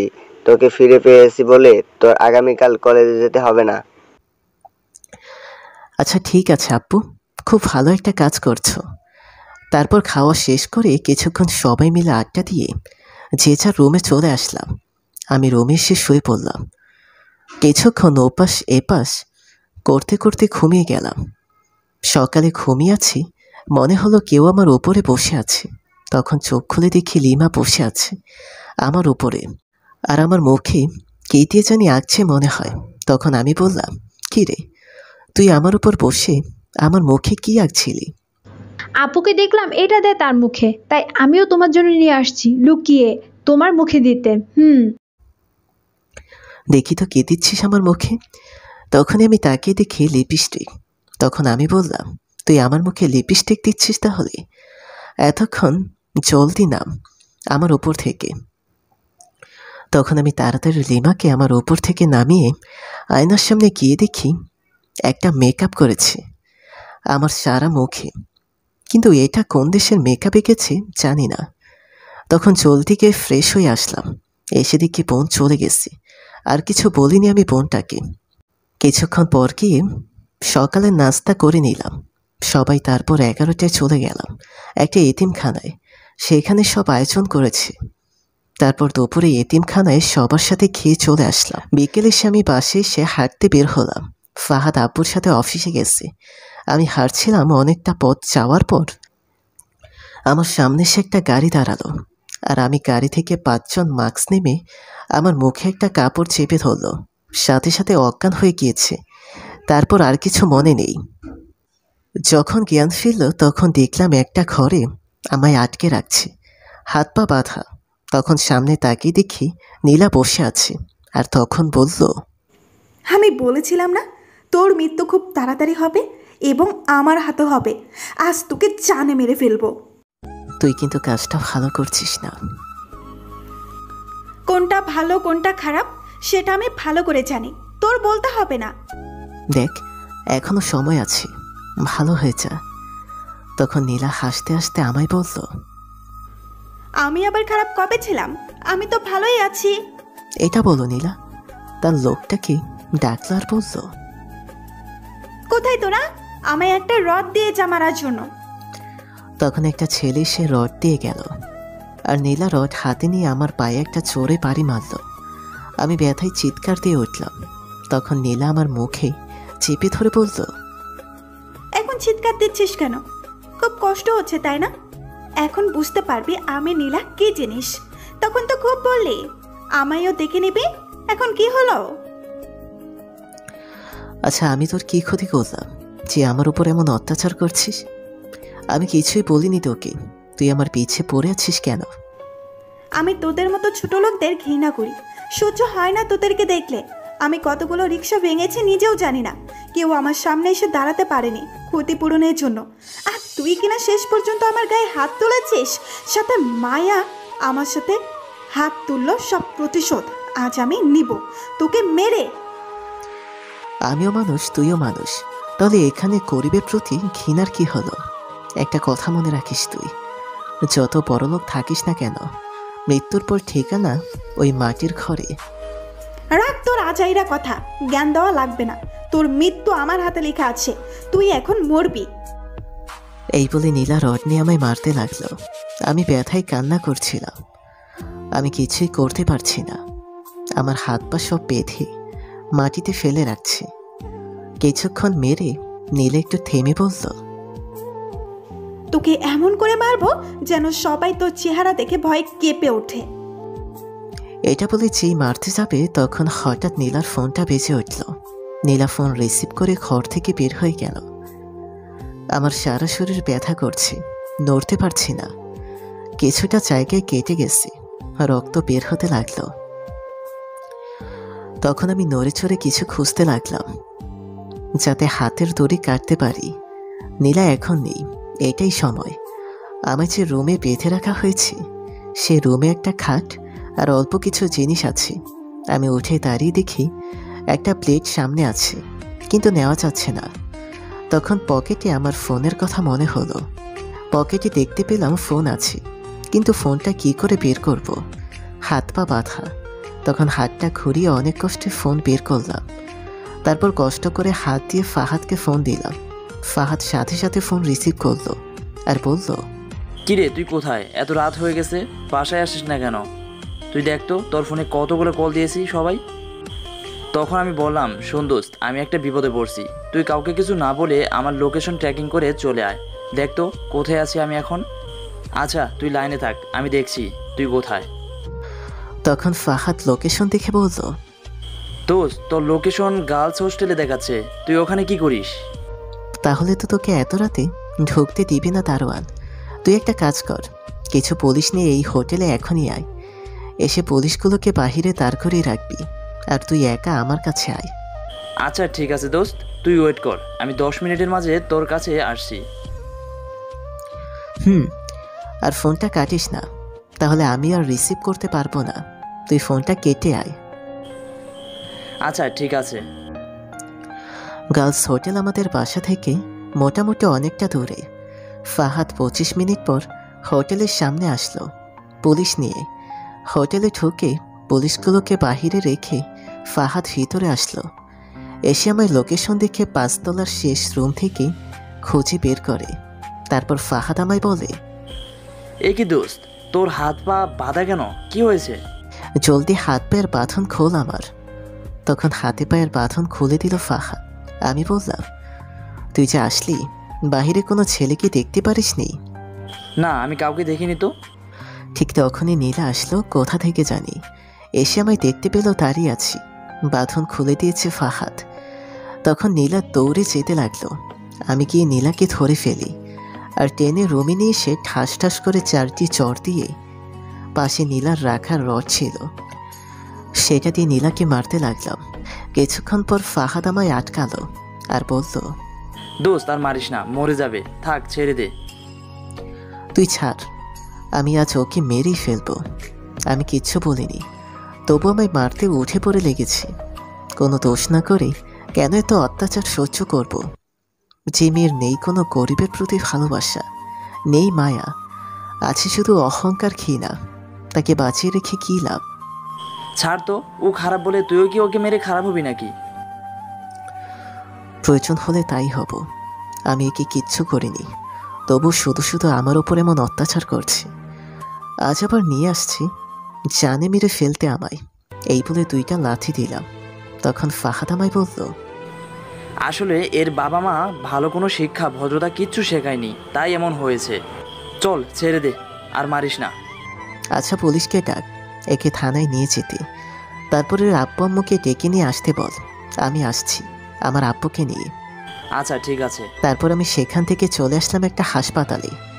সেখানে ডাক্তার দেখি ওষুধ নিয়ে আসলাম, কারণ হাত কেটে গেছে, পা ব্যথা করছিল, তাই ডাক্তার দেখালাম। তারপর আব্বুকে ফোন করে থানায় আসতে বললাম। আব্বু বলল আমি যেতে। আব্বু আসছি। তারপর আমি চলে আসলাম। এসে দেখি নীলার আব্বু আম্মু বসে আছে। আমি যাওয়া মাত্র আমার কলারে ধরে নীলার আব্বু ঠাস করে চড় দিল। আমি জানতাম এমনই কিছু একটা হবে, কারণ মন্ত্রীর মেয়ে বলে কথা, তাকে এমন করে মেরেছি সে বুঝতে চাইবে না, আমি উল্টো ফাঁসিয়ে দিবে। তাই আব্বুকে আসতে বললাম। তখন নীলার আব্বু আমায় রাগী গলায় বলল, তোর এত বড় সাহস, তুই আমার মেয়েকে মারছিস, তোকে আমি ফাঁসিতে ঝোলাবো। তখন আমি নীলার আব্বুকে বললাম, আপনার মেয়ে এখনো বেঁচে আছে, এটাই আপনার ভাগ্য। আমি তো সেখানেই মেরে ফেলতে চেয়েছিলাম, কিন্তু তার করলাম না। তুই আমার মেয়েকে মেরে আবার আমার সামনে বড় গলায় বলছিস? এসপি সাহেব, আপনি দেখছেন কি? একে এখনই লকআপে ভরেন আর একে কঠিন শাস্তি দিন। তখন এমপি এসে আমার কলার ধরল। তখন আমি বললাম, স্যার আমার কথাটা শুনুন আগে, আমার কোনো দোষ নেই। চুপ কর বেয়াদব ছেলে, তুই মন্ত্রীর মেয়েকে মারছিস, তোকে আমি ফাঁসিতে ঝুলানোর ব্যবস্থা করব, তার আগে তোকে শায়েস্তা করে নেই। এই বলে টেনে নিয়ে যেতে লাগলো আমায় এসপি। তখন ফাহাদ কিছু বলতে গেলে ধমক দিয়ে থামিয়ে দেয়। তখন আব্বু এসে বলল, দাঁড়ান এসপি সাহেব, আমার ছেলেকে ছাড়েন আর বলেন কি হয়েছে। তখন এসপি আমার কলার সাথে সাথে ছেড়ে দিল। নীলা এবং তার আব্বু অবাক হয়ে তাকিয়ে আছে। তখন এসপি সালাম দিয়ে বলল, স্যার এটা আপনার ছেলে? আমার ছেলে কি করেছে যে আমার ছেলেকে লকআপে ভরতে চাইছেন? তখন নীলার আব্বু বলল, আমার মেয়েকে মেরেছে, দেখেন কি অবস্থা করছে ও মেরে। তখন আব্বু তাকিয়ে দেখি সত্যি। তখন আমায় জিজ্ঞেস করল, নীরব, উনি যা বললো সত্যি তুই মারছিস? আমি নীলার দিকে তাকিয়ে দেখি এখনো অবাক হয়ে তাকিয়ে আছে, সাথে তার আব্বু। তখন আমি সবাইকে প্রথম থেকে বলি নীলা আমার সাথে কি করেছে। এগুলো শুনে নীলার আব্বু প্রচণ্ড রেগে যায় আর নীলাকে গিয়ে চর মারতে থাকে। তারপর সেখান থেকে আমরা চলে আসি। কোনো অভিযোগ করিনি নীলার নামে। কিছুক্ষণ কথা বলে এসপির সাথে চলে আসি বাসায়। রুমে এসে দেখি রাত 2টা বাজতে চলেছে। আমি রুমে গিয়ে শুয়ে পড়লাম। এদিকে আমার আসার পর নীলার আব্বু বলছে, আমার মেয়েটা এত খারাপ হয়েছে তা আমি ভাবতে পারিনি। আমার সব মান সম্মান শেষ করে দিল। আগামীকাল নিশ্চয় পত্রিকার মাঝে বলবে, তখন আমি একজন মন্ত্রী হয়ে মানুষের সামনে কি করে মুখ দেখাবো। তখন এসপি বলল, স্যার শান্ত হন, একটা কথা বলি, এখানে দোষ নীলার না, আপনাদের সবার। কারণ আপনি যদি রাজনীতিকের মাঝে সবসময় পড়ে না থেকে একটু সময় দিতেন আপনার মেয়ের সাথে, তাহলে আর এমন হতো না। আর আপনার স্ত্রীর দোষ, সে মেয়েকে ঠিকমতো শিক্ষা দিতে পারেনি। একটা কথা, আপনি ছোট থেকে যাই শিখাবেন একটা শিশুকে, তাই শিখবে একটা শিশু, কিন্তু আপনারা তাকে হয়তো শেখাতে পারেননি, তাই এমন হয়েছে। চিন্তা করবেন না, এই কথা মিডিয়ার কাছে যাবে না। এখন বাসায় যান আর মেয়েকে ডাক্তার দেখান আর ভালো করে বুঝান। তারপর নীলাকে নিয়ে চলে গেল তারা। সকালে ঘুম ভাঙল 2 বোনের ডাকে। ওঠার পর 2 জনে 2 গালে কিস করে বলল, গুড মর্নিং ভাইয়া, তাড়াতাড়ি উঠো, তোমার জন্য খাবার নিয়ে আসছি। আচ্ছা ঠিক আছে। তারপর উঠে ফ্রেশ হয়ে আসার পর লিমা বলল, ভাইয়া আমি তোমায় আজ খাইয়ে দিব। তখন আদিবা বলল, না আমি খাইয়ে দিব। না আমি আগে বলেছি, আমি আগে খাইয়ে দিব। আমি বলছি তো আমি খাইয়ে দিব, তোর খাইয়ে দিতে হবে না। শয়তান, তুই খাইয়ে দিবি তাই না? দাঁড়া তুই। এই বলে লিমা পালিশ নিয়ে আদিবাকে মারতে লাগলো। আমি দাঁড়িয়ে দেখছিলাম আর হাসতেছিলাম। ঝগড়া দেখতেছিলাম, খুব ভালো লাগছিল। তখন আমি গিয়ে নীলাকে আটকালাম আর বললাম, হয়েছে মারামারি, আর করতে হবে না, দুজনেই একসাথে খাইয়ে দিই, তাহলে আর সমস্যা হবে না। ঠিক আছে, কিন্তু আমি আগে খাইয়ে দিব। না, আমি খাইয়ে দিব আগে, কারণ আমি আগে খাবার নিয়ে আসছি। আম্মু আমার কাছে খাবার দিয়েছিল, কিন্তু আমি ছোট থাকায় তারপর তোমার কাছে দিয়েছি। আমি প্রথম খাইয়ে দিব। না, আমি খাইয়ে দিব। তখন রুমে আম্মু আসলো আর বলল, কি হয়েছে? তখন আমি কি আম্মুর গলায় জড়িয়ে ধরে বললাম, তারা দুইজন আমায় আগে খাইয়ে দিবে, সেটা নিয়ে ঝগড়া করছে। কারো খাইয়ে দিতে হবে না, আমি তোদের তিনজনকে খাইয়ে দিচ্ছি।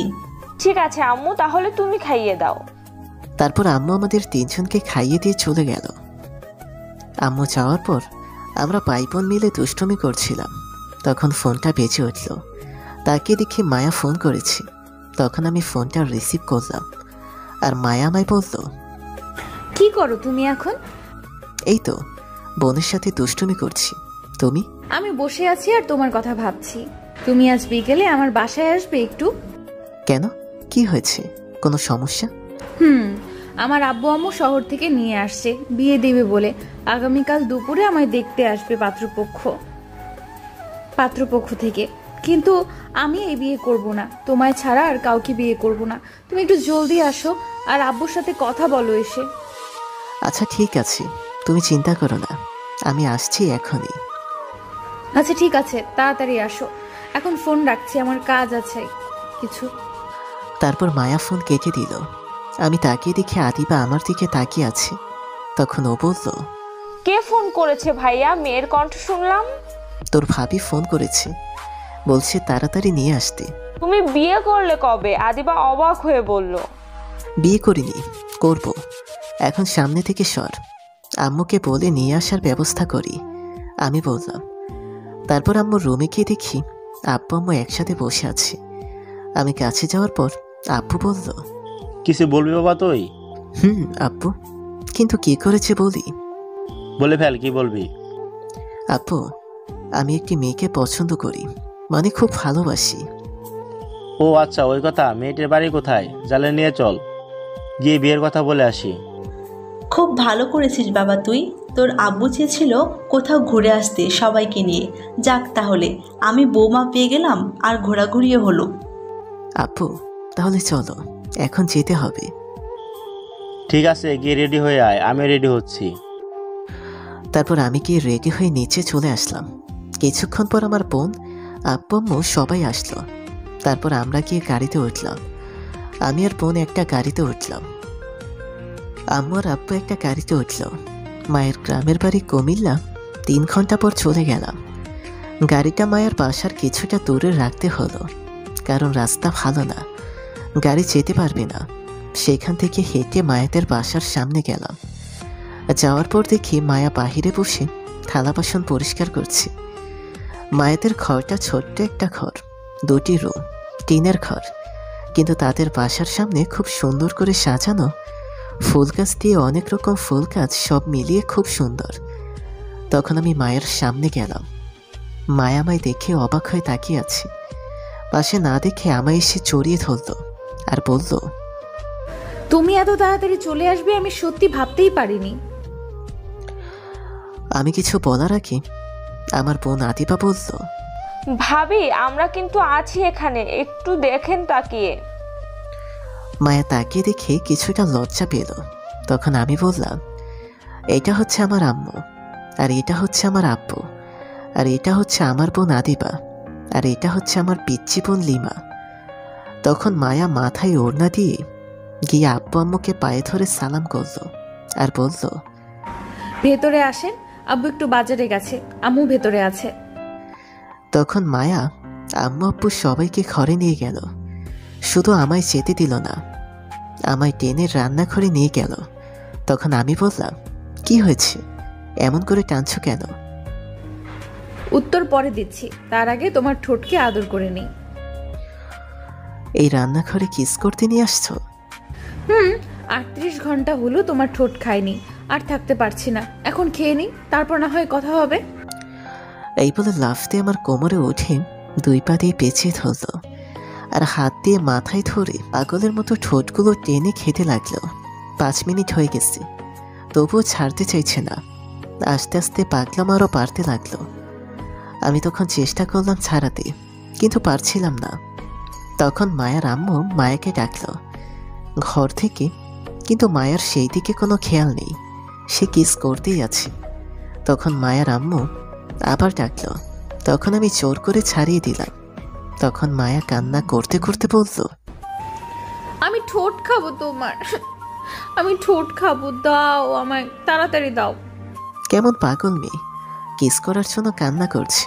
তখন আমি বললাম, তোমার আম্মু ডাকছে, এখন যাও, গিয়ে শুনে আসো।